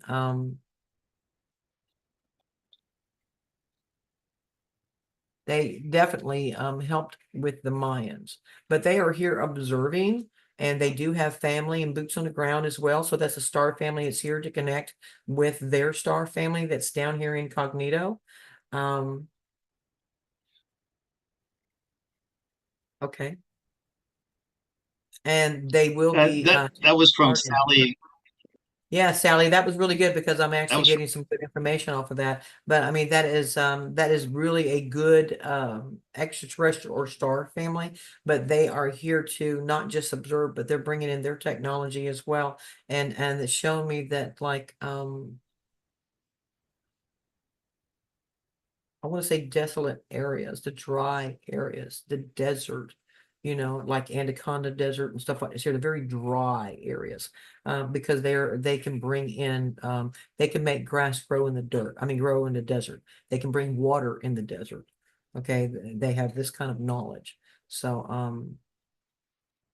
yeah, but they're letting me know that it's just the combination of them with the minds that they took part in that, bringing them and taking them back home. But now they are here to help and assist, and this has to do with all of the dry, desolate areas, and that's even bringing rivers and waters into most driest areas. So I think that's pretty cool.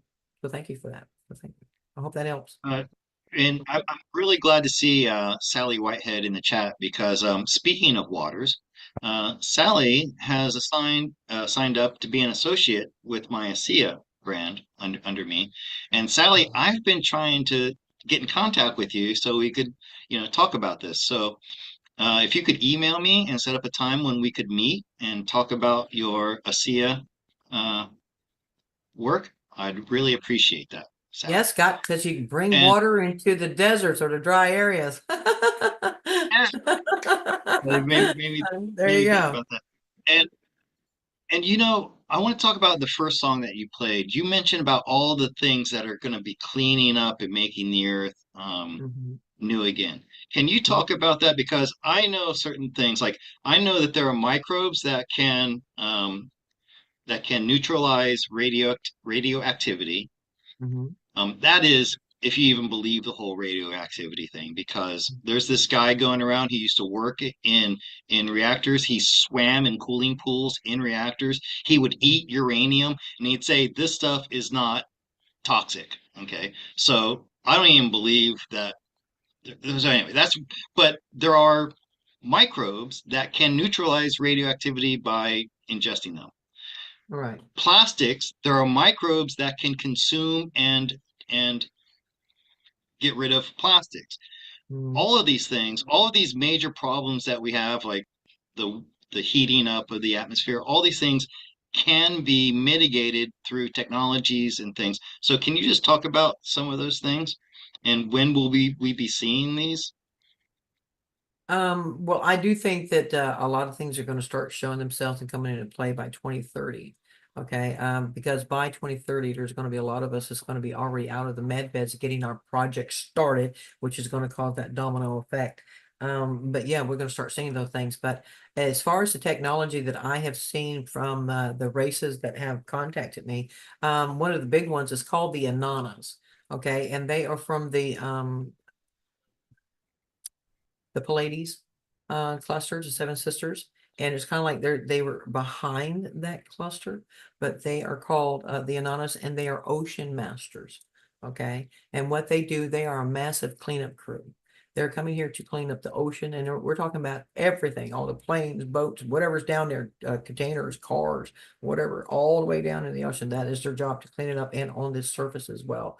I haven't seen them use any kind of micro thingies, because they're pretty much coming in with like reverse replicators. Like you can see the divers that use the vacuums that can move that stuff. Well, it's something like that there, but on a bigger scale, and they can just suck it up and it gets rid of it. It's like a reverse replicator, so the trash will be gone. And I was also privy of seeing that we're thinking about just regular old trash and stuff like this here, but they showed me how many UFOs is down, crashed UFOs and stuff like this here, different sorts, different sizes and stuff like this here, that they've never shown us on the news or anything like this here. But there's a lot of crashed ships that are down there from over the centuries that has ended up, crashing down there, especially from the beginning, like before the dome and then the dome. You'd be surprised what is down there. I was really, really, really amazed. But yeah, they're going to be the cleanup crew for all of that, including all of the trash that floats around in the water that's, apparently the size of New Jersey or something like that there. But it's pretty much just like a sucking that part up off the top, and then the things in the water. But what they put in the water is to help purify it. Might be in reference to what you're talking about, but what it does, it purifies the water. It doesn't just eat certain things, it purifies the whole thing. And you have to, I don't want to say, you just have to do it like a little bit of time and let it dilute into water over time, because you don't want to hurt the animals, but it is safe. But you just let it'll work itself into all of it over a period of time, and it purifies the water without hurting the animals. Otherwise, you'd have to take all the animals out and then purify it and then put the animals back in. But they are bringing new sea creatures in to help and assist us. But the Ananas will also be working with the Lumerians and the Atlanteans that are down in the depths of the ocean. Okay. They will be working in conjunction with them on this cleanup stuff from the depths of the ocean. But yeah, and then we also have other beings that are coming in that are the Bedotes, and they're all about the forest and flowers, gardens, stuff like this here. They're going to refurbish all the forest and the gardens and the Deserts. plains in the deserts. Yeah. And they're going to, teach us they're going to redo the soul to make it come back to life, so that the soul is good for us again. And they're called the Bedotes. And to me, do you remember in Dr. Seuss, there's who one and who two? Or is it that? Yeah. That's what they kind of look Thing, like thing, to thing me. one. Thing one and thing two with the hair Thing like one. that there. That's kind of like what they remind me of. But you can definitely tell that they're woods or forest kind of people, because they blend into the forest very, very well. But it's just their hair that kind of throws me off. It's like, I don't mean no disrespect, but it just looks like they don't even brush their hair. It's just kind of crazy looking. But these are advanced beings, but they are helping with that. And then we have the Anazi that are coming in, and they're cat-like people, and they're associated. They're half human and half Lyran, and they are coming Oh, in to help with all domestic animals and all of the animals in zoos. and stuff like this here. They're going to take all of that out, and they're going to help take care of all domestic animals, whatever it may be. But mostly it's for those that are strays, homeless, or entrapped. And they're going to take these animals that doesn't have a home, and they're going to take them back to their world. And also Tartaria wants some of them. Then it goes with the skiers are healers, and they're like butterfly beings, and they're here to help and heal with these children that are in all of these orphanages and stuff that we have forgotten about, that we still don't know anything about. But all of the children that don't have a parent or whatever, but they're healing this, and then those children will be taken over to Tartaria, because they will raise those children because they want to be their parents. And of course, there will be parents here to do that too. But there's so many different races that are here to do different things. So. Well, real quick, I want to go back to I think you said Ananians, or the ones that are like Ananas, the behind. ananas. They're called the ananas, and they look very human. And they're They can blend in with us rather nicely, except their ears are different. And at the bottom of their fingers and their toes, they have a little web here, a little web.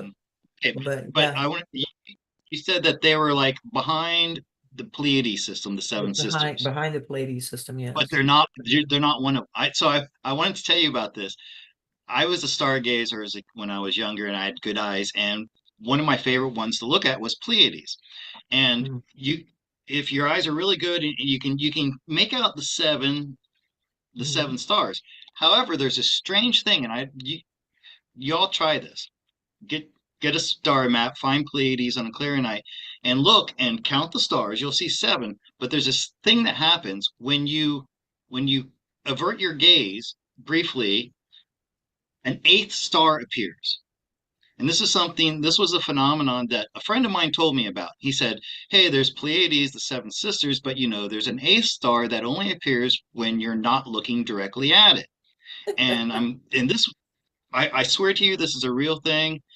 I believe you. So, what you're talking about, I believe, is that eighth star that's hiding there in the Pleiades system. So Well, that I really, took a picture of the Pallades that I had gotten off of Amazon, and I wanted to put it in a frame, but I wanted to be able to see the stars. So I got these little glowing dots, right? And I'm trying to put the dots on there to where I can see it a little bit better. And you know what? Mine has 8, Scott, because I've seen that 8th one. yep, there And you go. I've always said But there's not 7, there's 8 of them. So for some reason, it's in your peripheral vision, and this is a right. very strange phenomenon. When my eyes are so bad now, I could never see them with my naked eye. But you have to do this with the naked eye. Don't do it with a telescope or binoculars. You look at the seven sisters, count 1, 2, 3, 4, 5, 6, 7, and then glance away, and you'll see another star appear. I don't know if that'll happen for Well, you to when you me, the try it. I'm picture, talking to it looked everybody. like it had another star that went with it, so I just counted it as one of them because it was standing out to me. But it did look like, I guess from my perspective, it did look like it was kind of like behind them, and I know this is going to sound a little strange, but I think I was I think I was like 36, 37 years old. And I'm at the beach, blah, blah, blah, having a good time, getting the tan, blah, blah, blah, having a good shit. And anyway, I ended up going get the outside shower, and then I went to the bathroom, right? And whenever I'm sitting there, no shit, I look down on my left leg, and I'm looking at the thing, and I said, why does that look familiar? And and it kept bothering me, and I kept looking at the marking on my left thigh. And then whenever I got home, I was telling my mom, I said, something, so has that always been there? Is that my birthmark? Blah, blah, blah. And she goes, no, silly girl. She goes, that's your freckles. And she goes, then they're set up in the shape of the Pallades. I said, what's the Oh, Pallades? And then I looked at it, I said, I'll be damned, no way. And she goes, really? I've always noticed that. You didn't notice that? I said, not until I got in the sun and my freckles popped out more. So, but yeah, I do have what looks like the Pallades on the front of my left thigh. So yeah, That's wild. like I take little And markers and dot them. So there was something else you mentioned. You mentioned all the crashed UFOs at the bottom of the ocean, mhm. Ancient right? ones too. Here's one. Have you seen this one before? It Oh looks yeah, like man, that looks like the Falcon. yeah.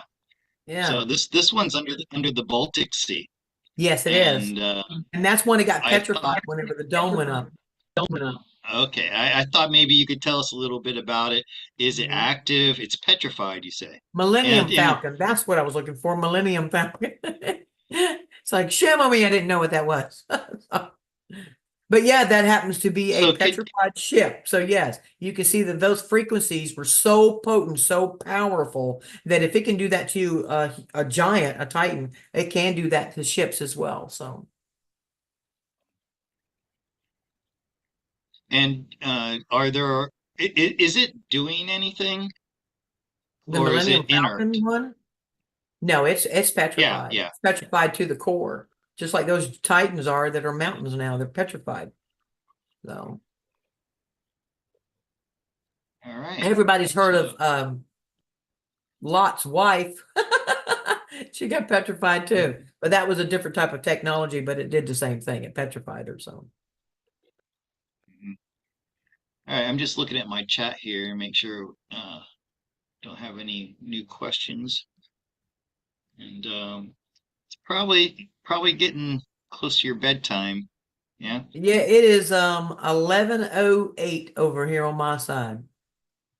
So but I mean I'm okay for just a little bit longer, but yes, it is getting late on my Okay. side. All right. You let me know. And I'm just checking the chat here.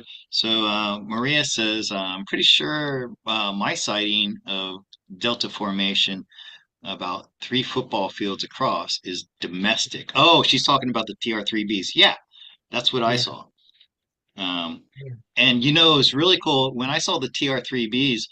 Um, Mm, they were first in a circular formation, and mm, they were going from south to north. I'm on the coast of Florida, so they're coming from the south, like from Fort Lauderdale area.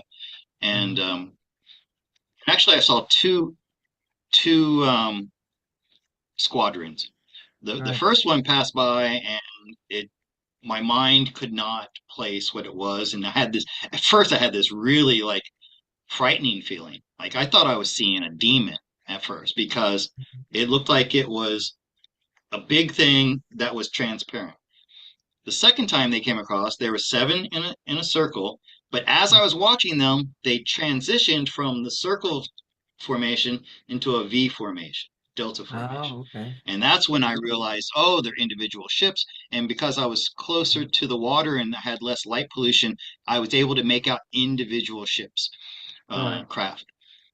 And Well, those are definitely our bad government, you know, secret space yeah, I was going to programs or say, stuff, you know. so this was back in the 90s. So these were not Yeah, like the Alliance. These were not the right. White Hats. These were the shadow government, right? Well, I was talking to a gentleman at the grocery store, and he is a veteran, and he used to be on an aircraft carrier, and he was telling me that during uh, their scouts and stuff like this here, you know, after they bombed Pearl Harbor and stuff like that, he said that other soldiers said that during that time he's seen ships in the sky, and the way he described them was like TRBs.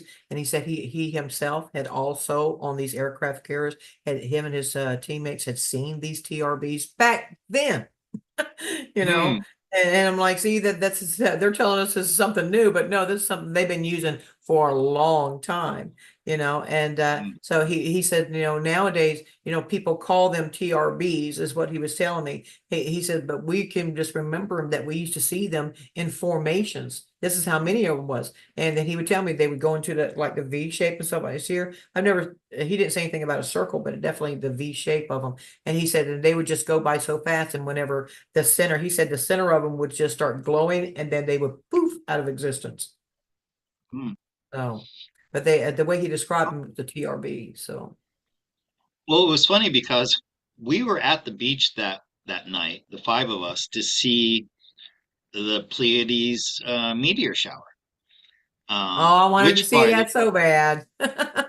So, which by the way, till this till today, I've never seen anything like this. I'm not talking about the TR3Bs. I'm talking about this meteor shower. I mean, mhm. there were fireballs so big they looked like flaming tennis balls that were only yards away. Of course, they would burn out. None of them were coming down through the atmosphere.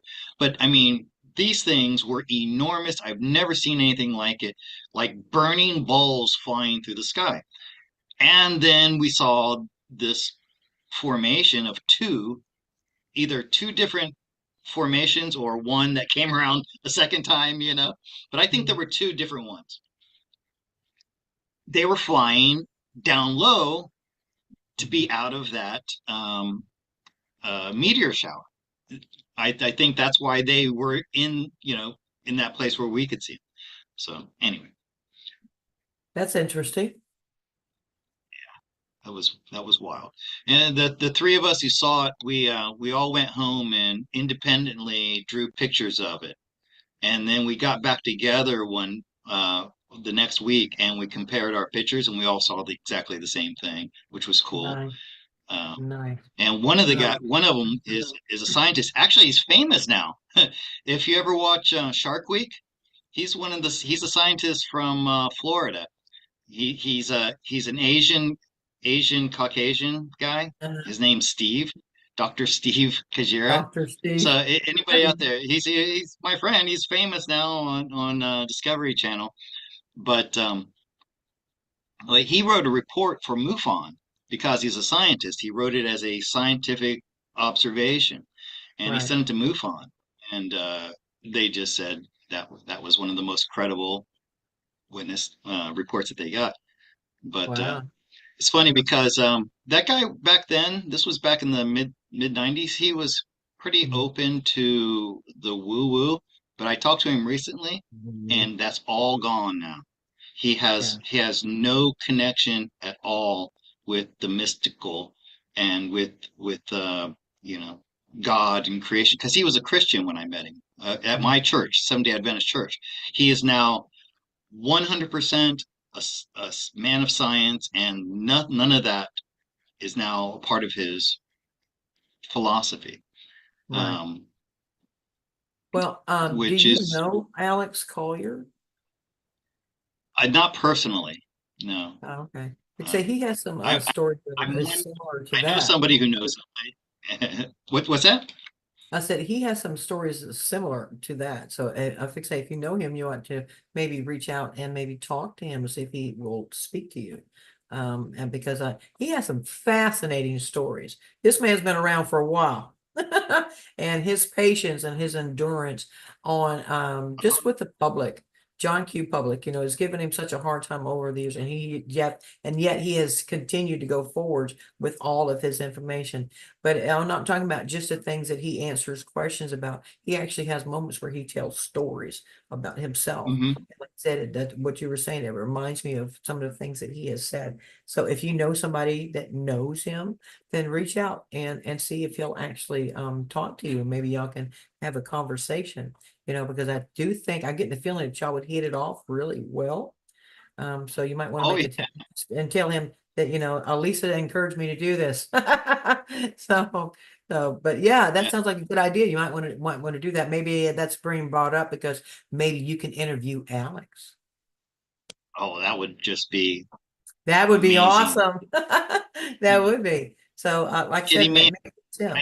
I've known about Alex since, well, the first time I got a computer, which was around 2007, was when I discovered Alex.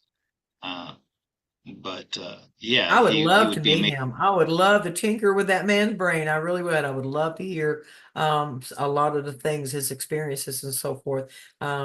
Because I mean, I have some stories that are similar to his, but Alex has so much knowledge that I would love to be able to sit down and and just obtain some of that knowledge from him. So, and just talk shop, so to speak.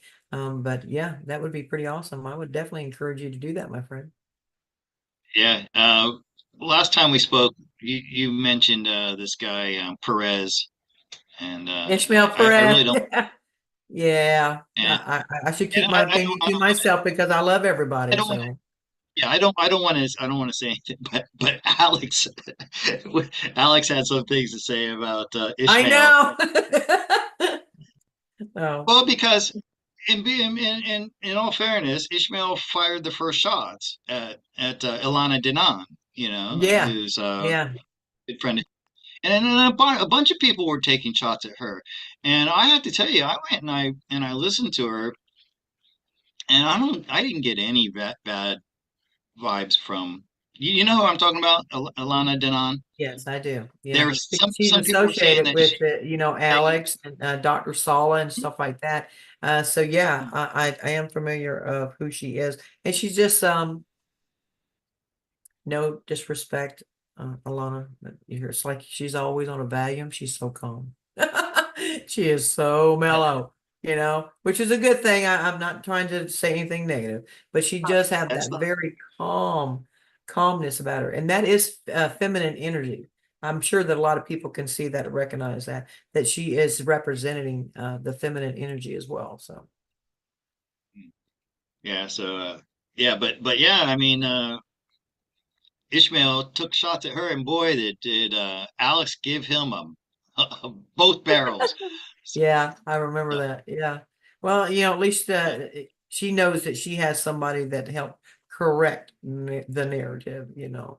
So, but yeah, that they're but supposed to be there was having some something. kind of a conference. I think it's in August, in Arizona. They're supposed to having a big truther conference thing over there, or whatever. And I think all of them is going to be there. So I've been asked a couple of times if I'm going to go, but I don't know. I don't think so because just going to see what happens. So, but I would love to meet all of them. I think that would be fascinating. So, But well, oh, Alex did leave it on a positive note regarding Ishmael Perez, and that is right. that he may not be representing himself honestly, but the information that he's giving is good information. And the way Alex said it is, at least there are people out there learning about this stuff, even though they're getting, So Ishmael's taking other people's things and then presenting it as his own. That's what Alex Right. said. He's Um, misrepresented himself. And yes, Alex is very truth. It's kind of like right. he is he's got the looks and so forth to draw the audience. And Yeah, now yeah, he's he's what is it? The same thing Biden does whenever he's talking about what another president said and claiming it as his. I can't remember what that's mhm, called. But yeah, mhm. that's pretty much accurate. I'm gonna say it like that. So yeah. So, but that's okay. People go and get their information to the best of their ability. And if they resonate with it, then it's for them. If they don't, then it's not for them. So, but there is some out there that will give that information to bring them and then start giving them misinformation on purpose. So it's like the person at the carnival, come on in, come on, come on, come on. So, And and if you want to know how you're being given misinformation, mhm, if it makes you feel uneasy, easy, frightened, right. and anxious, Mhm. I'll tell you. Exactly. So Anything that instills fear or scaredness in you, then you know it's not for you. So, and that right. includes the person that is, worried about AI technology. If that Mhm. fear is being put into you, then you're the one who has to accept it or not. So, but I would say no, because we're not supposed to have any kind of a fear. Now, our egos come in handy for certain things, but the fear factor, just because of information, that's something you need to sit down and reevaluate because it's information, you know, without without being judgmental about it. So, That's right. yeah, That's right. uh, Okay. Anything else? no, it is Let a me little. look at the chat. Let me see if somebody's what's going on in the chat. There. And let me thank everybody. I've got some new subscribers who have come on recently. I want to thank all you all for being here. Um, and let's see. See, now they can come over my channel and check out my songs. Yeah. Yeah. Oh, okay. Yeah. The videos you sent me with your music, that's your channel, right? Hmm. Hmm. Okay. So people can definitely go over there and check that out. Yeah, I finally figured Okay. out, thanks to my friend Dana. She told me about Plagiarism, by the way. When you take somebody else's work and you say that that's yours, that's plagiarism. That's it. plagiarism. Yeah. Yeah. Well, Thank you, State of my Bliss, friend for told me that. how to use the Clip Champ that's already on your Windows system, and it allows you to take your songs and turn them into a video instead of it being an MP3, turns it into MP4 for you. And that is thanks to that, I've been able to upload the songs onto YouTube because before that I wasn't able to. Things are moving along. So I'm Okay. learning things. Also, State of Bliss has a question about monoliths, and I think she's talking about. Do you remember a couple of years ago these monoliths started popping up all over Yeah, the now they're place, popping all back over up the. again. Yeah, they're popping back up Are they? again. Is it happening now again? Yeah, I just seen it on the news day before yesterday. There was like 3 different articles or announcement people talking about these here new mirror or obelisk that's in the Okay, desert, yeah, stuff that's like what her that. question.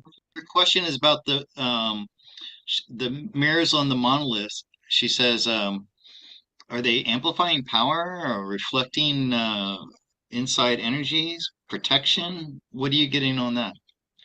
Um, And I didn't know that this has started again, this phenomenon. oh yeah, it has started again. It's kind of like a beacon, but it also serves a purpose as well. Thinking about the buoys out there in the ocean, they pick up certain things and they can feel movement and stuff like this here. Well, these are something like that too.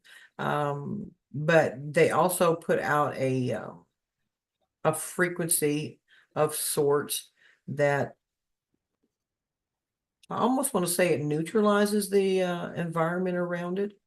It doesn't make it positive nor negative. It just neutralizes it, but it's more of a beacon than it is anything else. So somebody put it there for a reason.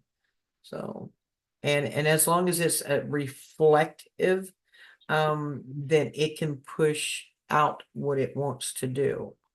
If it wasn't, it would be kind of like a so far out. But now because it's mirrors, it'll reflect and keep going out, out, out, out, out. You mentioned these beings that were a mix between human and Lyran. Mm-hmm. That would be Uh, the Anazi. And there's also Anazi. the Finians are like that too, but the Anazi, they're half Lyran and half human. They look a lot similar to like the characters in the movie Avatar, except they're not blue. So they actually do have different colors of them. Some that has more of a flesh tone color than other ones that would have more of a feline color, like a gold or a brown or stuff like that. They're just like a cat, except their hair is so close to their skin that it's you can see what they look like because the fur doesn't cover them. It's just there. Like our skin, our hairs on Yeah. our body, theirs is just a little bit thicker. It's just a little bit more noticeable, but it blends with what they are. So very beautiful. The reason I asked about them, it's actually in connection to the monoliths, is because I asked the cards, who brought them here and what were they for, and I got the Queen of Wands in as the source of these, and she's got that cat in there. I was wondering if it could be coming from them, and it is there. They're able to transmit information through them that Mhm. does have a healing effect on the earth, and especially maybe for the water.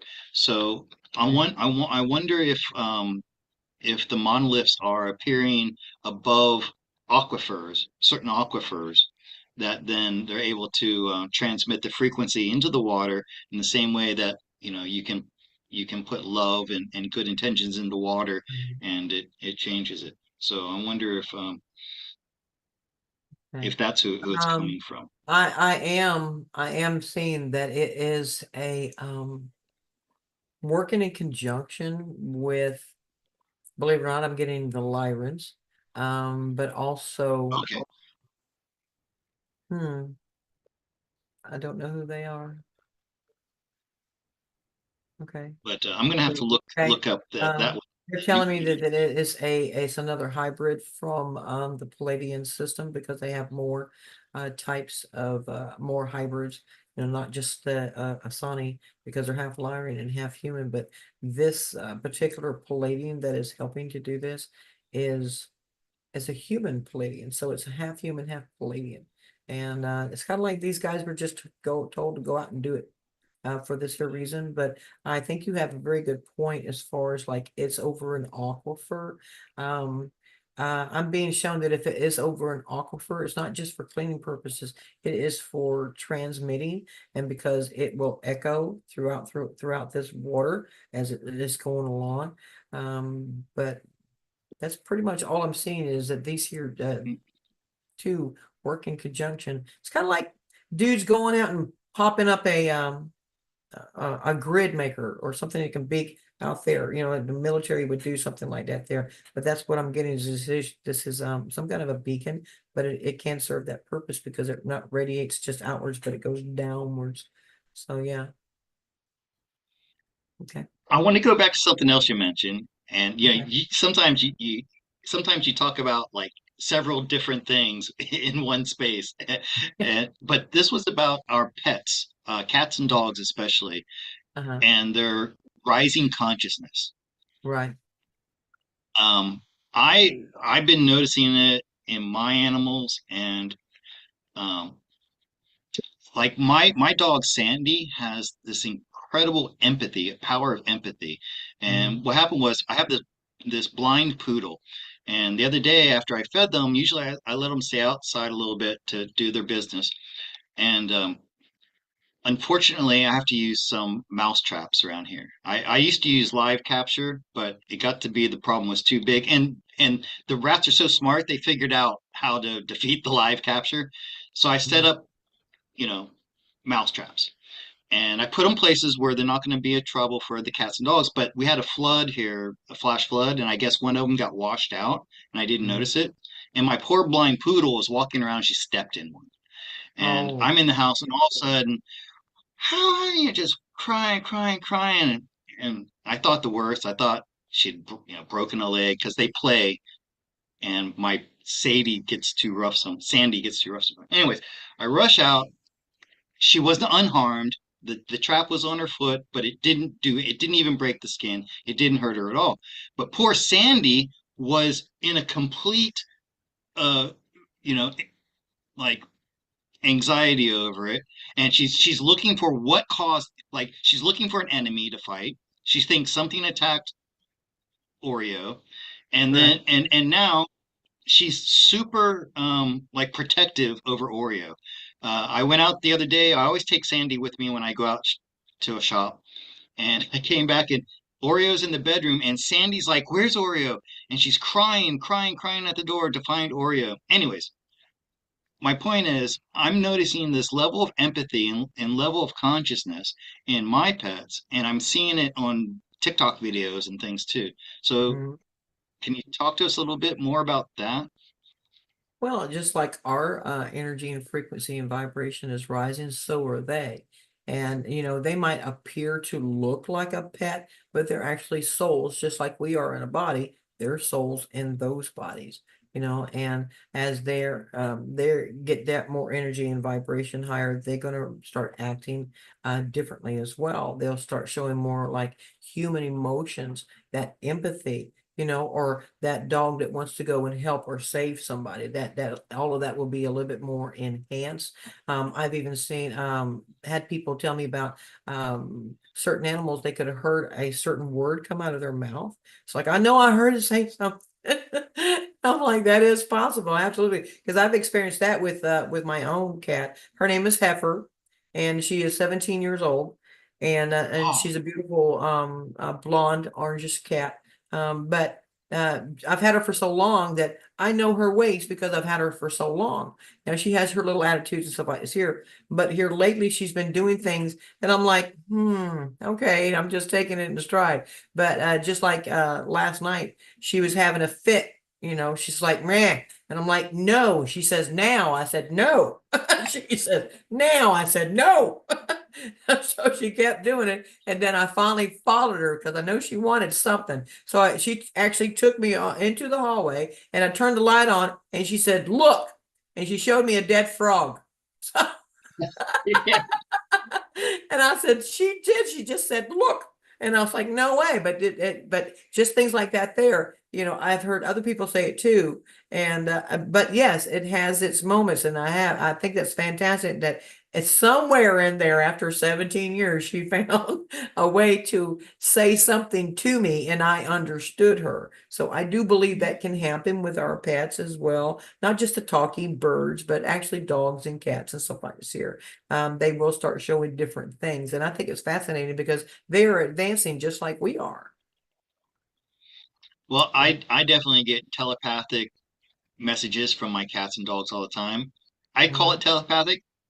Maybe it's mhm, my imagination, but mhm. it doesn't matter to me if it's my imagination or if it's really happening. I believe it's happening, and Right, therefore it's happening.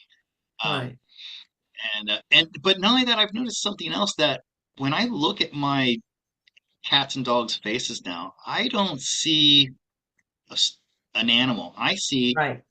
My like family, a my human friend. face. Yeah, I mean, it looks like I feel like I'm looking at the face of a person, especially yeah, my cat, who has yeah. she's a Persian, he's a Persian, and he's got this very he looks like Burl Ives. Remember Burl Ives in Yes.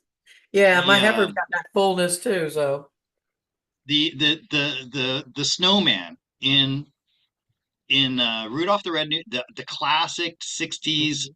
stop motion animation of Yeah, the Rudolph the Red-Nosed Reindeer that Burl Ives played the snowman. My cat looks yes. like that. And yeah, I Wow. feel like I'm That's looking cool. at the face of a person. And Yeah. yeah, Well, so they are beings, and me dealing with or have seen so many different types of races and stuff like this here, especially cat ones. And when I look at my cats, it's wow, this is just like their ancestor, compared to those advanced beings. But I do see them like that. They're just a different life form, a different being. And just because we don't speak their language doesn't mean that they don't have one of their own. But yeah, I can definitely see that the animals are being a little bit more active than we think. They're getting activated just like we are. So yeah. So start looking, my brothers and sisters. You never know. They might even say hello. So you never know. so I'm gonna take another peek at the chat here, make sure I'm getting to everybody's comments. It's impossible for me to read all the comments, but Right. my cat Zeus brought me a dead frog last night too. So there you go. uh, I felt bad for that little booger. Oh my gosh, it was murdered. Oh, that's yeah, okay. yeah, yeah.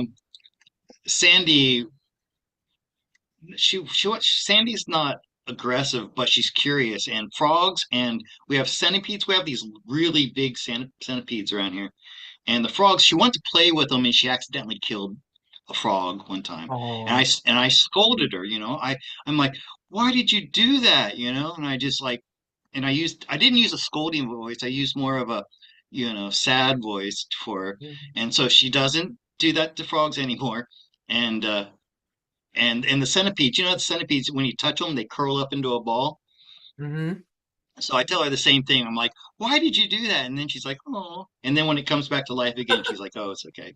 Oh, So it's yeah, okay. I'm teaching her to be more gentle with things because like she sees this frog, she wanted to play with it, I know. And then she ended up crushing it. So Yeah, even myself, over the past few years, I've noticed that, I have a lot more heart for things outside is here. And I went out one day and lo and behold, after a rain, and I had all these frogs all over my car. Now, at first I thought that was cool. Look at them. So I'm trying to get them off with a broom and stuff. And I opened up my driver door, and one of them fell down into the casing of the door, and I wasn't thinking, and just as I went to go slam it, I seen it and it was too late, and I almost having a heart attack. Oh my god. And then I was like, oh, now I gotta open that door. I didn't kill that poor little frog, but I opened up and it was in a spot just perfectly, and I didn't kill it.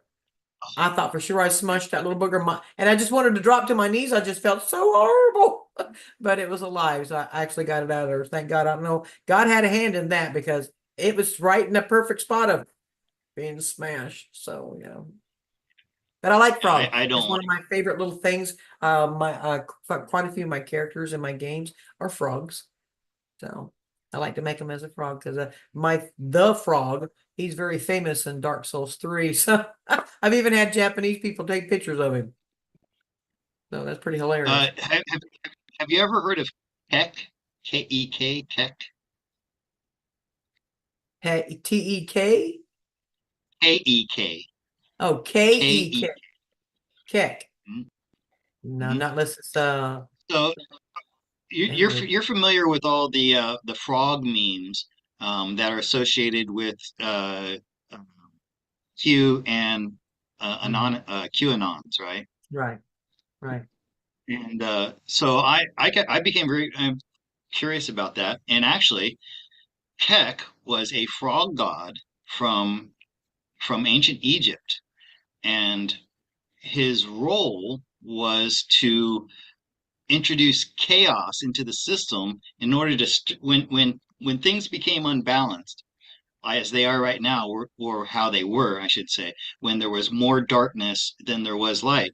You need Uh, to just mix that all up again. So you have to infuse a bit of chaos into the equation in order for things to balance out again. And okay, so that's what who Kek was. He was this frog god. okay. Anyways, we're talking about frogs, and it just got me thinking about Keck. Well, that's So okay because I mean, it doesn't sound familiar, but I'm glad you're telling me now. So if it comes up again, I can at least say yes, I've heard it. this is supposed to be what's behind this Keck energy, and there's another explanation for Keck. It's something with gamers and anyways. Well, I'm a But gamer and I haven't heard of it. So, really, so mhm. it's supposed to be yeah. Anyway, that's something you might want to look into.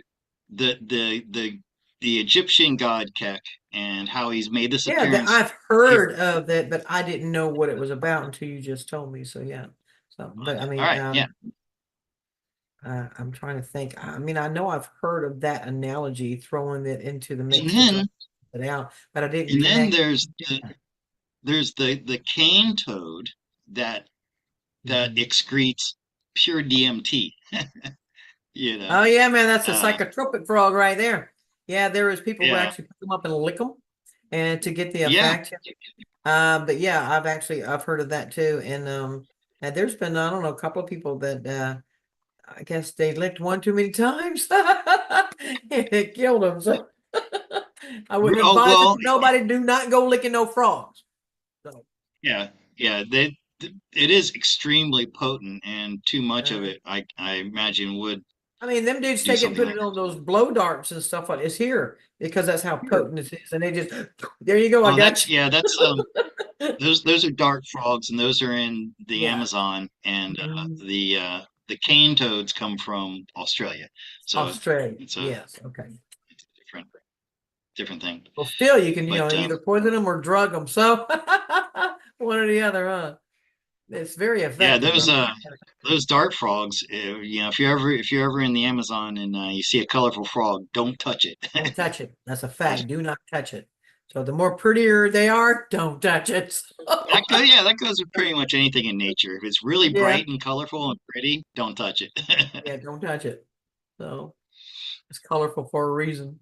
So Well, well, my Elisa, friend, I it's am gonna have to 11:40 go. over here, so I'm gonna have to close up Yeah, this here pretty quick like because I am getting a little tired, my friend, but I have enjoyed it. I really have. And with you doing the cards too. I really enjoyed that. yeah. It's really remarkable the cards that came up for you.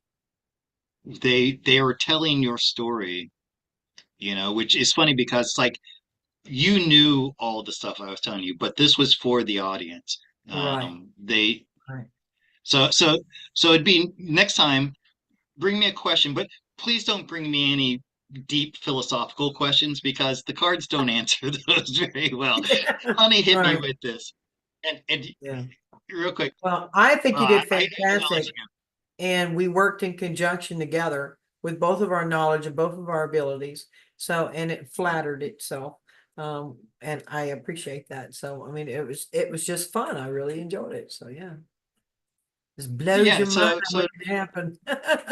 So, All right. Well, listen, I'm going to let you go. Thank you so much for being here, Elisa. I'm glad we got it to work this time. Last time we had some. Oh, Oh oh, yeah, we hadn't because started off. my computer crashed. That's why we didn't do it the last time because my power supply went. And thank God, everybody, it was only my power supply. So talk about Yeah, some sweating right. some bullets. I was sweating some bullets off the bat. I was like, oh my gosh, what am I going to do now? But it was only the power supply. Thank God. So Thank God. And man, I have never had that problem, that the audio problem that we had today. So I'm so glad we got that straightened out.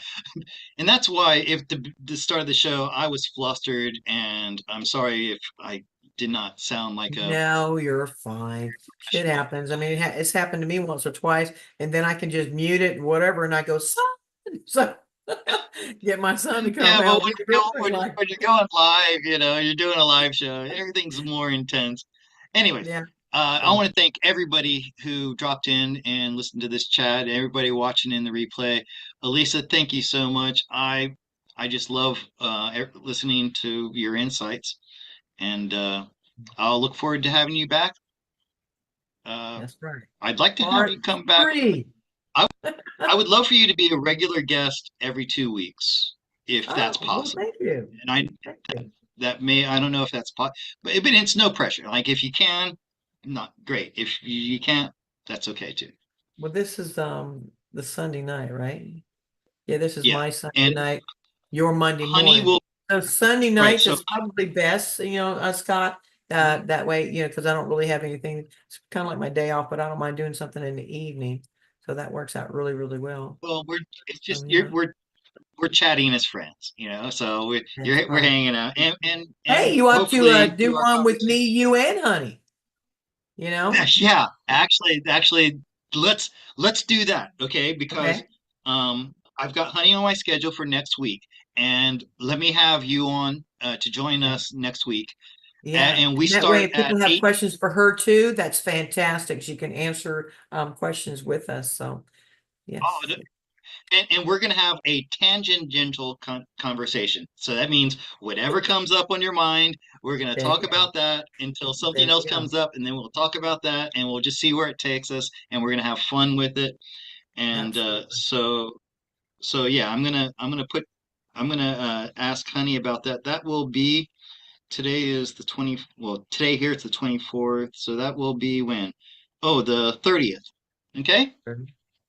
I'm looking right now, and it should be our the 30th. Yep. Let me see. Yep, that's fine. All It's right. same time and everything, so that'll work out. It'll be actually Honey has to start earlier because she goes to bed early. So it will Oh be yeah, at 8:30 p.m. Okay. 8:30 on the 30th. And that's Eastern time. Okay. All right. So on the 30th. Okay, I Oh, got it. that'll be fun. One- Three of us So you want me to together. come Boy. in at 8, right? Um, no, you can come in whenever. No, Well, no. you said honey goes to bed early, so Just we'll all start together at the same time, and that's 8:30 8:30 p.m. my time. Eastern time. Honey's on Mountain time. Got you. Okay. All right. All right. So 8:30 for us then. 30th. I got you, my brother. It's 7:30 in the morning for me, so I gotta get up It's extra early. But 7:30. I don't mind. I'm not complaining. I wake up early anyway. All right. Well, thank you. Again, I have enjoyed it very much. And thank you, my brothers and sisters, for bringing your questions and everything. And I love you. So, and remember, Yeah. you're everything you see, no exception. So be kind to it. All right, go check out Elisa's music on her YouTube channel. I'll put the links in the description. Good night, everybody. Thank you so much for being here. I'll see you next week, Elisa. All right. Bye, my friend. Bye-bye.